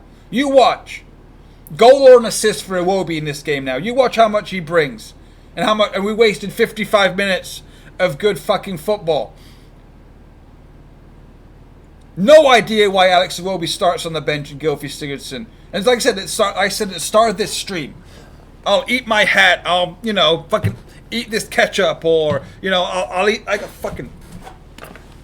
a fucking steam iron right here. I would have eaten this whole steam iron if we would have had this formation with Gylfi Sigurdsson in the team, with Schneiderlin in the team, and we'd have actually gone out there and played good football. Yeah, I know I need to change the score. I'm sorry. I'm just getting hyped. But yeah, I would have eaten that steam iron and everything around me if I would have known, if I would have seen that Gylfi Sigurdsson and Morgan Schneiderlin in this formation with these players would have won a game, if they would have actually, produced something. But I knew from the start, an hour before kickoff, that this is how the game was going to go. And it did go that way. So there's no reason that I can't sit up here and say Sigurdsson is the invisible man. That Schneiderlin is not good enough to be a Premier League player. Beningame should have started. Alex Iwobi should have started if that's what you're going to do. Young, ambitious, creative, passionate players. Not people that are going to steal a living like Gylfi Sigurdsson and Morgan Schneiderlin do. What did they score in the 54th minute? Okay. Done. 1-0 down. No, I don't think Cantwell is Cantwell. Cantwell can score. I can score well. Because he did. It was a great finish. But it was awful defending. Awful tracking back. Awful everything. Cantwell fully deserves that goal. Because he actually took the initiative. And now, of course, me yelling and screaming has made my... Can't show the match Anders Prayer. If you have any idea how YouTube works, I would get my channel taken down and a copyright strike against me for showing content that I do not have the rights to. So who just came on? Schneiderlin's off. Okay, Schneiderlin is off the pitch. Where is Iwobi? Where is Iwobi?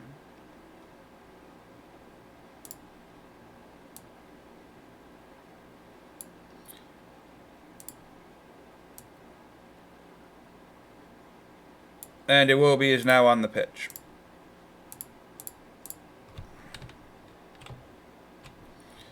So there's that. So what do we do now then?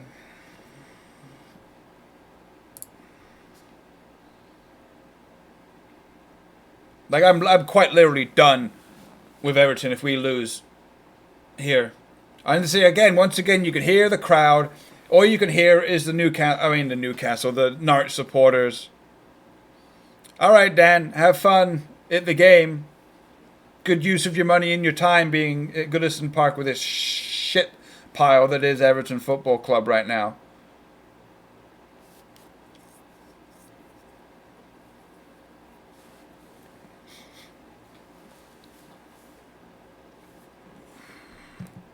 This is just absolutely shocking. It really is. Norwich got a free kick on their left-hand side, about to whip the ball into the box. Oh, free header at the back post.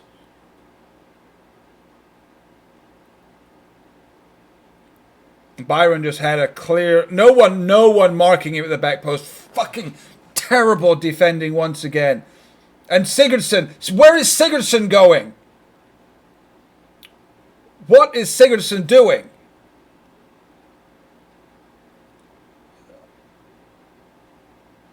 Davis trying to push forward, loses the ball in a dangerous position right there. Cantwell on the ball, plays to McLean, back to Cantwell.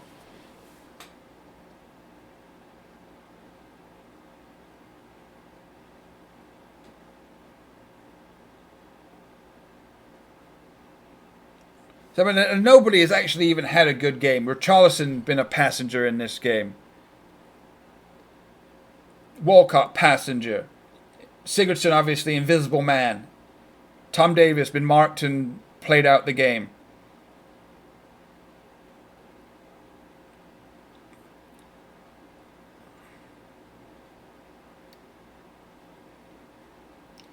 Tosin out to Luca Dean. Ball into the box. Oh, Tosin tries to go for it, but Tim Krul's just too strong in the air there.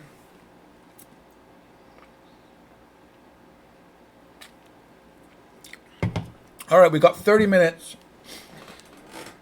to salvage something against a team that is currently bottom of the league. A team that shipped 5 goals at home to another fellow promoted team. Like I said, it's just amazing.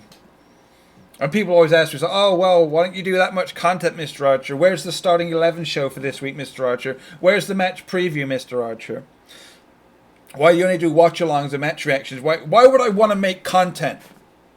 Why would I want to put any effort?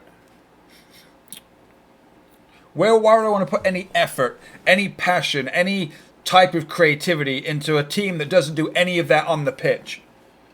Bunch of bottle jobs, absolute bunch of mental midgets, bunch of weaklings, bunch of overpaid prima donnas. Why would I want to dedicate my time and my efforts and all that stuff to make content about a shit team like this?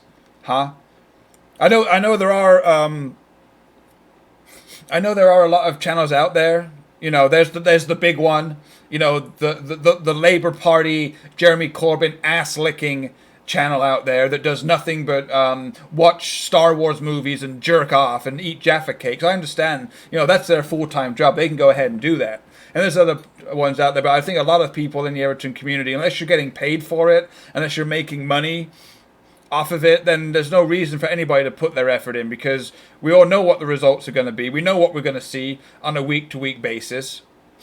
So, you know, what's the point? You know, there's only so much you can really do. You know, I'm not going to put a post up, because what I see most of the time on Instagram is on my feed or on Twitter, it's like always the same stuff. Oh, guess what? Moise Keane scored 2 goals for the under-21s. And all my Reddit timeline and all my Twitter timeline is just, 20 posts about Moise Keane scoring and him doing his celebration. Oh, he should start this week. And then another 50 different posts about, it's Fabian Delph's birthday. Or, it's Morgan Schneiderlin's birthday, or all this, or all that. It's all the same. Because that's all we've got. We don't have anything great or creative or fun to talk about when it comes to Everton. And there's only so much I can get up here and slag off, the manager's decisions, or slag off the transfer business, or slag off certain players, because if you watch the games, if you watch what's going on, it's easy to understand what our problems are, why we're not winning games, why teams aren't afraid of us, why coming to Goodison is not scary anymore for teams, why they think they can come to Goodison Park and get a result. So, so it looks like Dominic Calvert-Lewin might be coming on. Oh, so our last two substitutions are going to be Dominic Calvert-Lewin on, and for some reason I just fucking heard that Seamus Coleman might be coming on. So I don't even know what we're going to do now.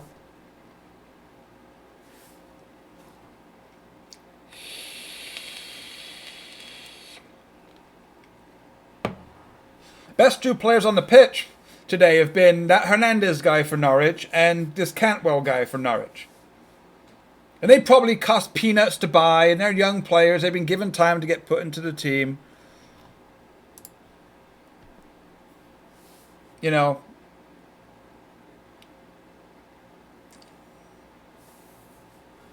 should be a yellow card for kicking the ball away, surely, right?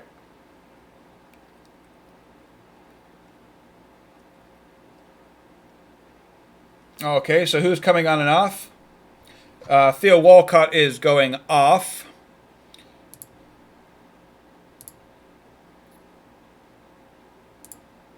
Wally off.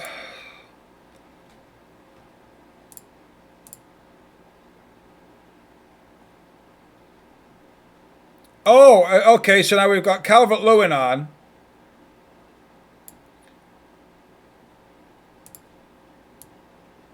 And also we've taken off Sidibe and brought on Seamus Coleman. I do not understand what is going on here. This game, we're not going to win anymore. We're really not. So it looks like Alex Iwobi is playing on the right-hand side. Okay, so this is what we've got going on now. This is what we've got going on now. This is what it looks like to me.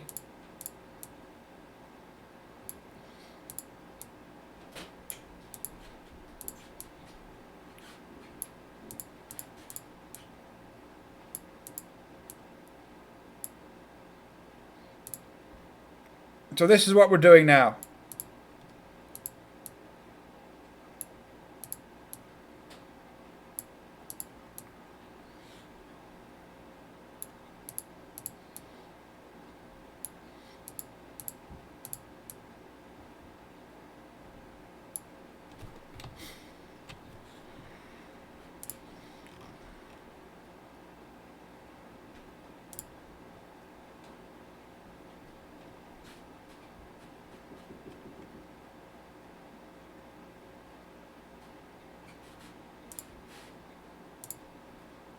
Okay.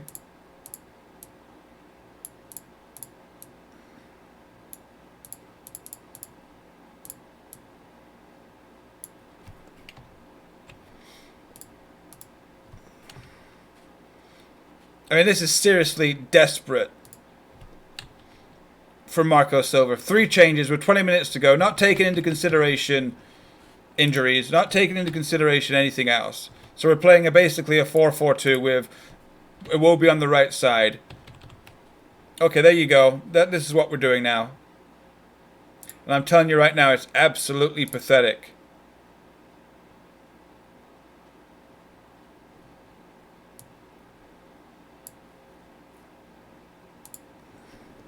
What's going on, King Robbo? Yeah, I've seen the VAR decision from Crystal Palace. I mean, under the rules, technically, that is no goal. But that doesn't discount what you're saying. It doesn't.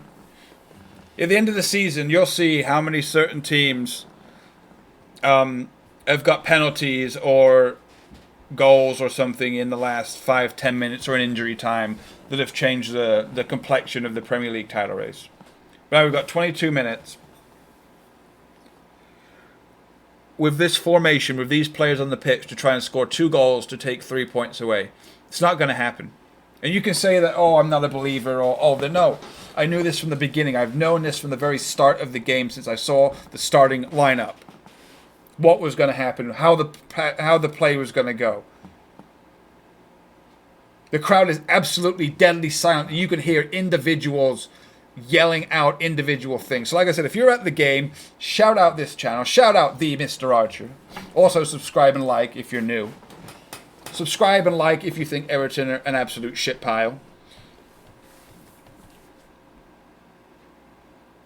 Sigurdsson to Iwobi. Iwobi to Coleman. Coleman can pick out a pass. No. No!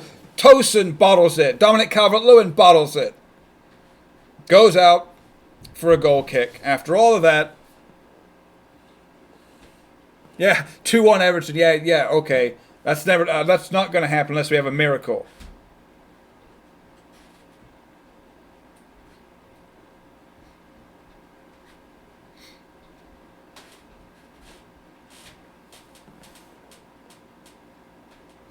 No, it's never going to happen. Score in the next 10 minutes. Okay. Who's playing better, Jack, than Norwich, by far? Because they actually have a style of play. They actually have players who look like they give a toss out there.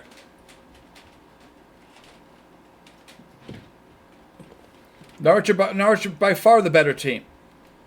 Maybe not. They've scored 1 goal, for example, but they've put pressure on the players that needed to put pressure on for our team. They've taken Tom Davies out of the game. They didn't allow our fullbacks to whip too many balls into the box.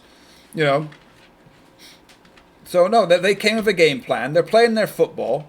They're tricky players are doing tricky things. We can't contain them. Our defense is absolutely shocking. We're like a hot knife through butter when it comes to our defense.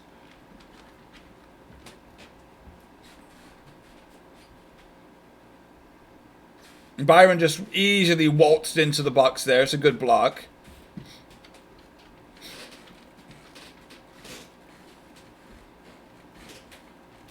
But no, again.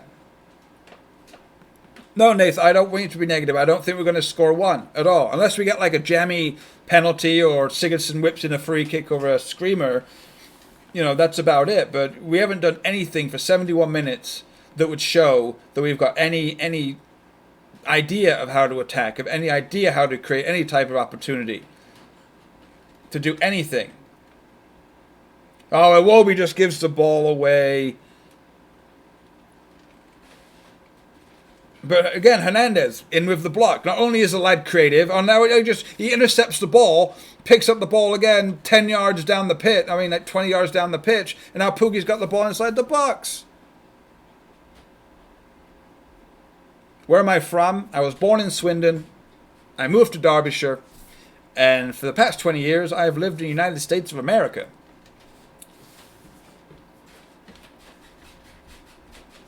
But yeah, like in every position on the pitch, Norwich have outpaced us, outmuscled us, showing more character, showing more drive and ambition and desire than us. It's just another situation of where I'm, you know... We think that we can just show up because Norwich are bottom of the league, that we think that we can just show up with any team that we want and just win a game. It's not how the Premier League works.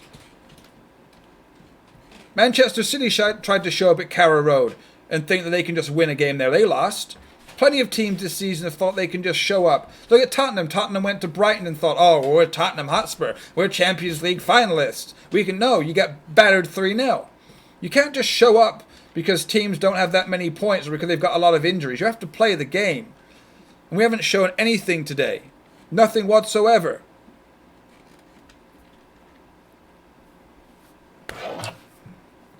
By the way, thank you for all the subscriptions today, guys. I see it's about around 12 to 13 subscriptions today. I appreciate that.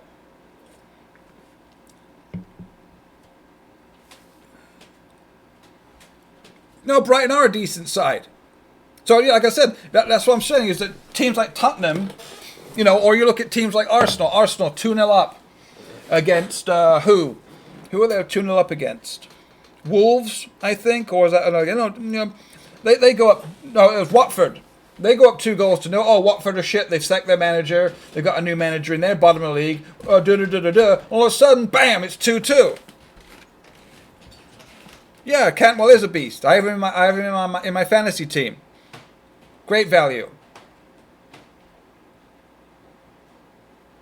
But yeah, this is fucking diabolical.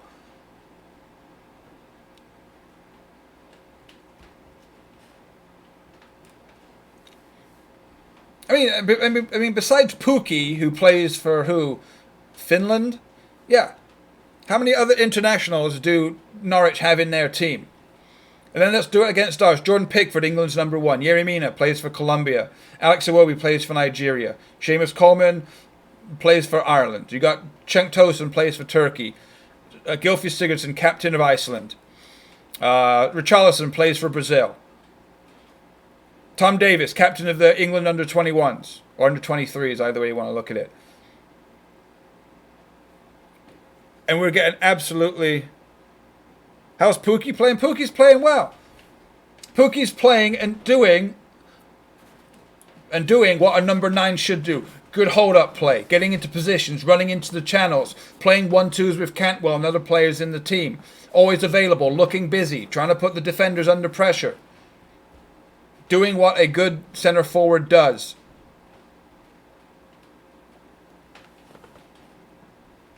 I can't make any more substitutions, Conley.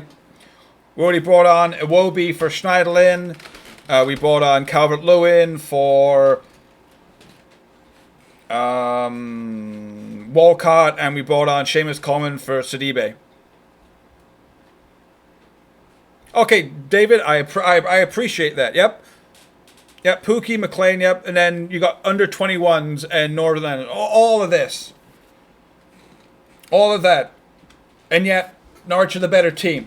They have more desire, more passion. They've got a better foundation. They're playing better football. They've got a better identity. Oh, ball through there from Iwobi. Oh, Tosun. Oh, where's somebody crashing in at the fucking far post?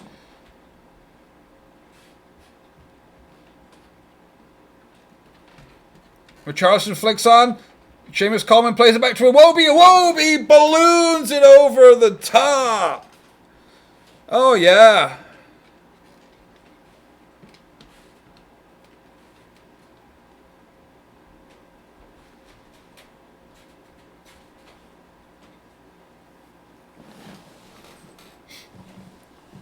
I mean, yes, we're getting more attempts on goal. Yes, and all this stuff. But, I mean, Tim Krul's kept him in this game, too. Tim Krul's had some great saves. One from Cenk Tosun there. One from Gylfi Sigurdsson. But, no.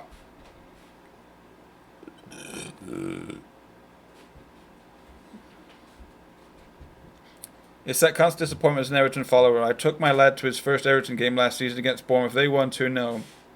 But we were appalling. Needless to say, my lad plays rugby now. Yeah. And then, I mean, and this is the thing too, right? People always talk about Everton getting into the top 6. And we're building this brand new stadium. We've got Marcel Brand. And we've got Fardan Shiri putting his hand in his pocket. And we want to, expand. We want people to follow Everton. But, we don't do anything like that. We don't put... If the neutral's watching Everton play, what are you going to do? Watch the Crystal Palace game? You're going to watch the Aston Villa game? You're going to watch the Sheffield United game? You're going to watch the Brighton game? You're going to watch the Burnley game? What about Everton Football Club for the neutral is going to make you actually want to love this team? Yeah, look, take the history out of it. Take the Dixie Dean and the Holy Trinity and the League Cups and the Cup Winners' Cups and, and all the players out of it. And just look at what we've done for the past couple of seasons. Not a single trophy or anything since 1995. So what? Founding members of the Football League. Yeah, all this history, all these trophies. But that's the past. Nothing about Everton Football Club, the way we play, or anything like that is going to inspire anybody to become an Evertonian. People are going to be drawn to teams like Leicester City. They're going to be drawn to teams like the teams in the top 6. They're going to be drawn to teams like Wolves that play expensive, fast-paced, exciting, end-to-end, football. We don't do anything like that. We don't encourage anybody to come watch us play. And games like this today, is just a staple of what Everton Football Club are right now. Bunch of overpaid, prima donnas that can't get up, that can't play for the badge, don't understand what the history of Everton is, what it means to play in front of the Goodison faithful. Okay, Seamus into the box, pulls it back. See, and it's just all one-dimensional.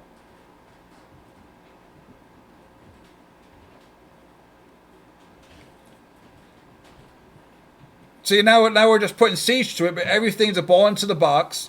Everything is being cleared and defended by Norwich. Tim Krul having an absolute outstanding game. Top-class goalkeeper is Tim Krul. Always thought so since he played for Newcastle. Cantwell's down now and holding his knee. But this is just fucking banter. How much is Silva spent for Everton? Okay, well, let's just see. Start of last season is where you got 40 million for Richarlison, whatever Kurt Zuma's loan fee was. I think Yerry Mina, somewhere between 25 and 30. Luca Dean was somewhere around 20, so 100. And you look at the Gomez deal, so I'd say 200 million spent on players. Ghana's left. Alamola Lookman's left. So let's just say 100 million net spend. And now everything's just blowing up here. Holgate's getting into it with Aarons, and the subs are coming over and jawing at each other. So now it's just all popping off. We've got 11 minutes left, 10 minutes left to score 2 goals.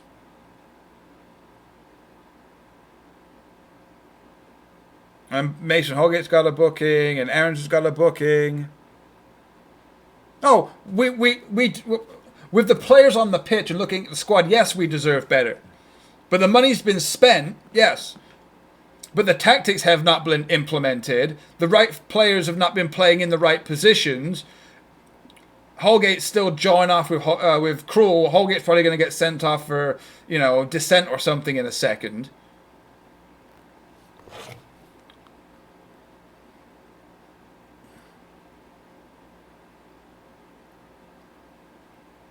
And now VAR is looking at if Holgate and Krul came together. So what, Holgate's going to be given... Oh, this is... Manager to blame? Yeah.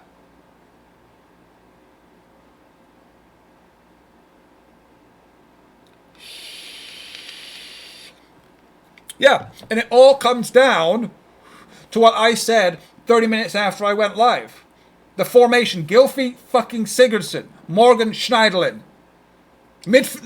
People, you have to understand, I'm sure you do. The midfield in modern day football is the most important part of the team. It's the metronome of the team. You can have a solid defense, you can have a solid free-flowing forward line. If you don't have something that knits that together, if you don't knit that together with players that can hold the ball up, that can pass the ball, that can see a pass, that can create space, that can have individual brilliance, you're not going to have a fluid team and score goals and create chances. Gylfi Sigurdsson in the number 10 role is not going to give that to you. There's a reason that he's the invisible man on my starting lineup.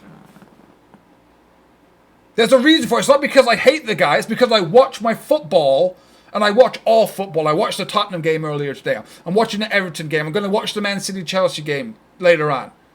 Okay, I'm going to watch the Manchester United game and all the games on a Sunday. I watch all of my Champions League football. I watch my Europa League football. I watch my Serie A, my La Liga, my Bundesliga. My weekends are completely filled with watching football. Okay? So when I see a player like Gylfi Sigurdsson, okay, and he doesn't have the attributes that contribute to bringing out the best in Richarlison, in Cenk Tosun, in Dominic Calvert-Lewin, in Theo Walcott. That is the main point. So yes, he's the invisible man. He's a coward. He never shows for the ball. He can only score screamers and maybe occasionally penalties. He's never scored a direct free kick for Everton. This is on Marco Silva for starting Gylfi Sigurdsson instead of Alex Iwobi in the number 10 role. Okay? And, the defense is one thing. Yeah, you can say the defense was shit. Yes, Yerry Mina shouldn't have been attracted to the ball and should have won the ball in that position. And Mason Holgate should have done better. But the defense is a completely separate entity from our forward attacking line.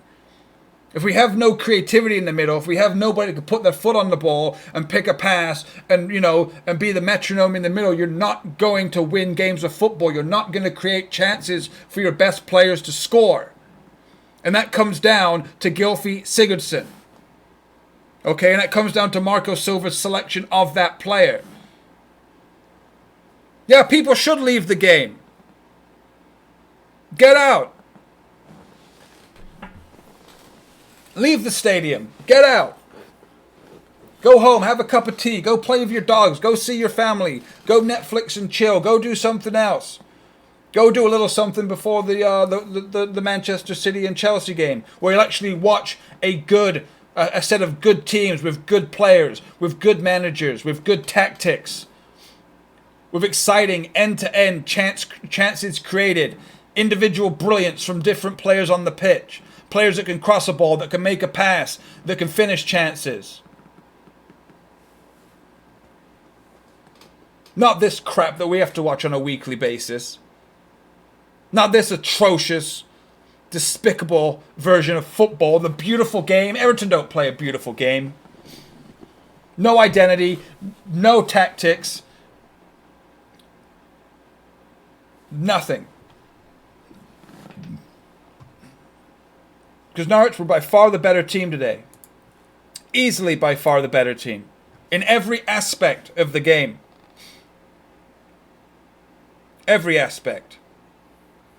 And now my stream's just frozen again.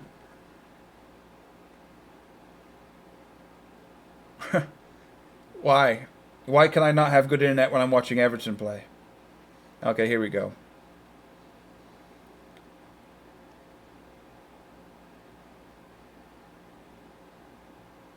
Oh, wow, Luca Dean, that was a great free kick. Oh, yeah. Oh, yeah, it's great.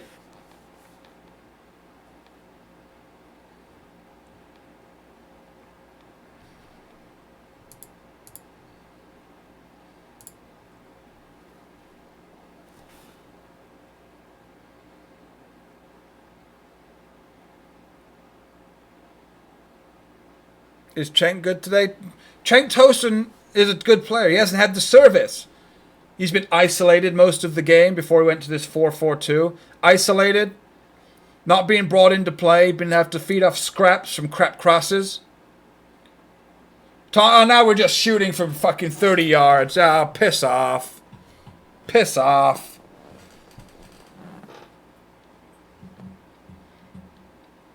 Like I said, this is the reason that I don't get up and do that much Everton content. What is there to say that I couldn't have said? Go check out my videos. Go check out my reaction to the Crystal Palace game.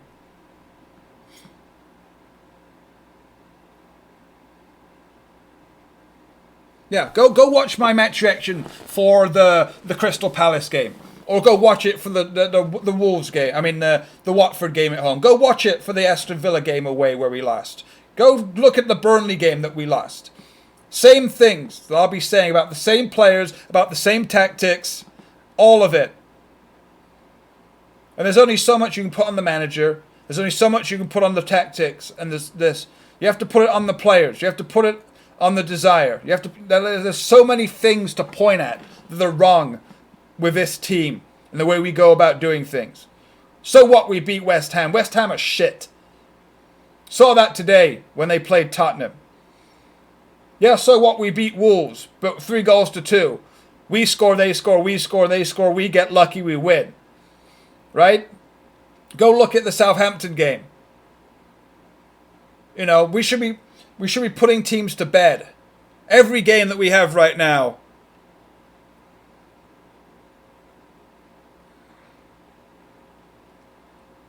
Yeah, the Premiership's a very difficult league. It's the best league in the world.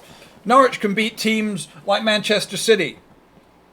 Manchester United, with their shitness, can get a draw against Liverpool. Brighton can beat Tottenham Hotspur. Sheffield United can beat... wait a second. Here we go.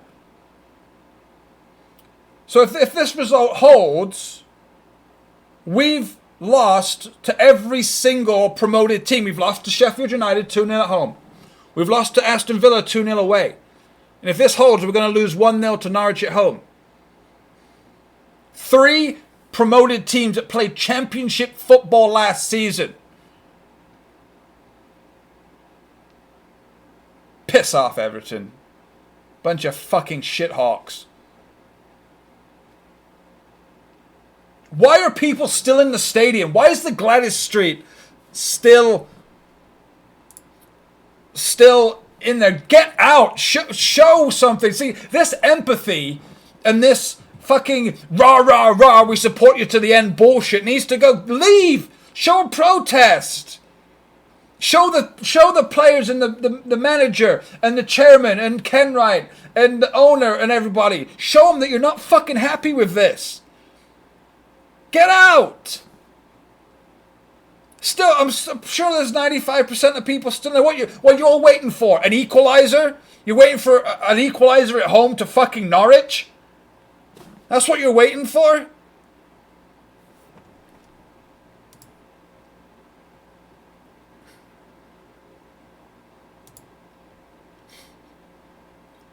I mean, it is kind of anger, but to me, it's a symptom of everything that we've had for the past this season and all of last season. I look at other teams and they come out for games. They look like they've got some idea in their head of what they want to do, and we don't. And now they've got players falling all over the place. Norwich just being all cagey now, and then they're making the substitution, milking the clock some more. So now what? Everybody? We lose it 1-0 at home to Norwich. So now we go away to Leicester. And then we've got Manchester United. Not in this order. We've got United. Fuck it.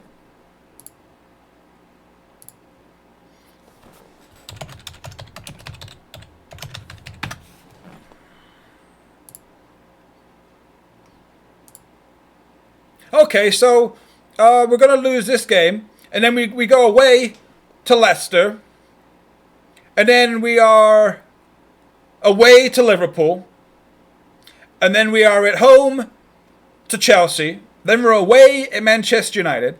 And then we're at home to Leicester in the League Cup. And then we're at home to Arsenal. We could be in the relegation zone again by the time that festive period ends. Okay? So, I mean, people will say, oh, Mr. Archer, you don't understand. We play better against the bigger teams. The bigger teams come out and play, and they leave space in behind, and they allow us to counterattack. Shut the fuck up. You really think that Liverpool and Arsenal aren't going to come and put 2 or 3 goals in on us? You really think that Mane, Salah, and Firmino aren't going to tear us apart? You really think that Pepe, Lacazette, and Aubameyang aren't going to tear us apart? 2-0.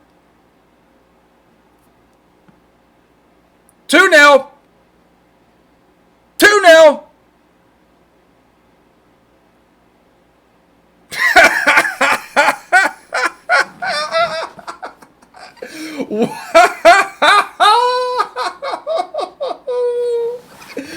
Yeah, this is the team I support.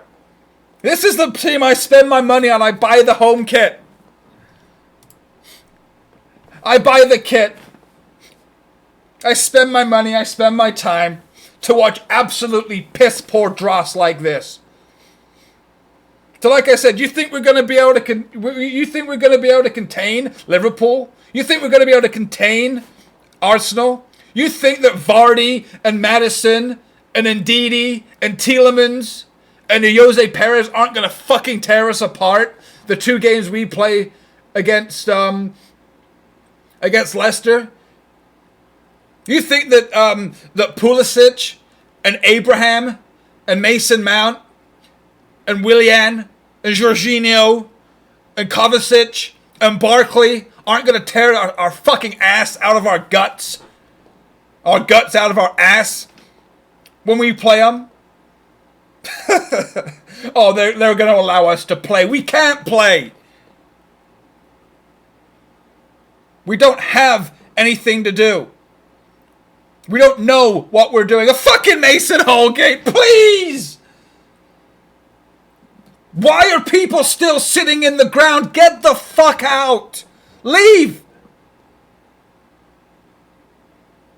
Marco, you just have to walk, my man. Fuck the money, you have to walk. And the start that we had, Crystal Palace, Watford, Wolves, Burnley, Aston Villa, Sheffield United, Brighton, Manchester City. Look at the start we had. And we're sitting absolutely disgusting. Again, going to be hovering around the relegation zone again. Going into those games that I just talked about. Leicester, Liverpool, Chelsea, Manchester United.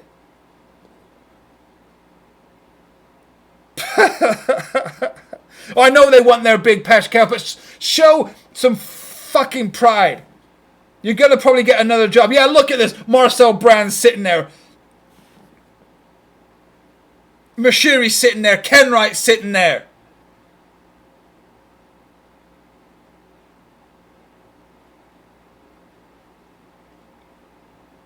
I better hear the loudest boos I've ever heard at a game today. At least West Ham were down 3-0 against Tottenham Hotspur today. They at least had the balls and the bottle and the integrity to keep trying. And they ended up bringing it back to 3-2.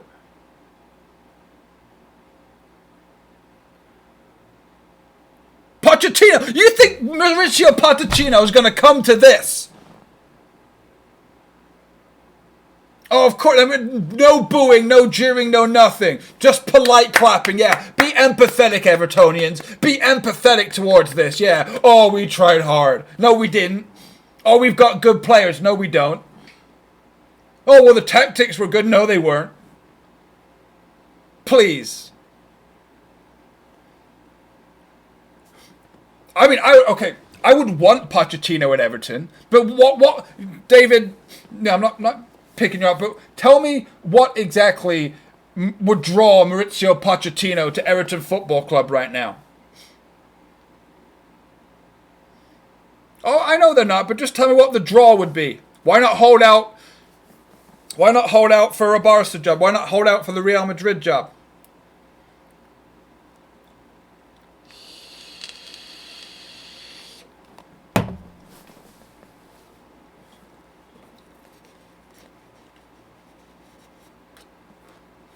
Well, that's over with. So that was absolutely pitiful and disgusting.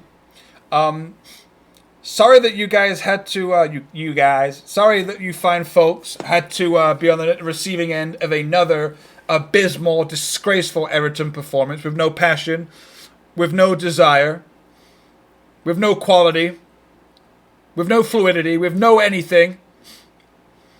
I'd like to thank you for being here. Thank you for everyone that subscribed and liked the video today. Please subscribe and like if you are new to the channel. I will be doing a match reaction in about 30 minutes. Need time to look at some stats, settle myself.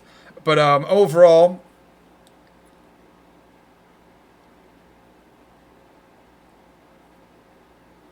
yeah, no, I mean, yeah, it should be. Marco Silva probably should be gone now. I've tried to hold on for as long as I can, wanting to see some type of turnaround, some type of performance, some type of idea that he has any fucking inkling of what he's doing. But people were right, I guess, about him being at Hull, about him being at Watford. You know, you can't say the money hasn't been spent, can't say that he doesn't have quality players, can't say that he hasn't been given all the time in the world. Just not good enough. Some of the blame's on the players. Most of the blame's on the manager. But like I said, please like and subscribe. I'll be back in about 30 minutes to do my match reaction. It's not going to be a pre-one. And for all of you that don't know,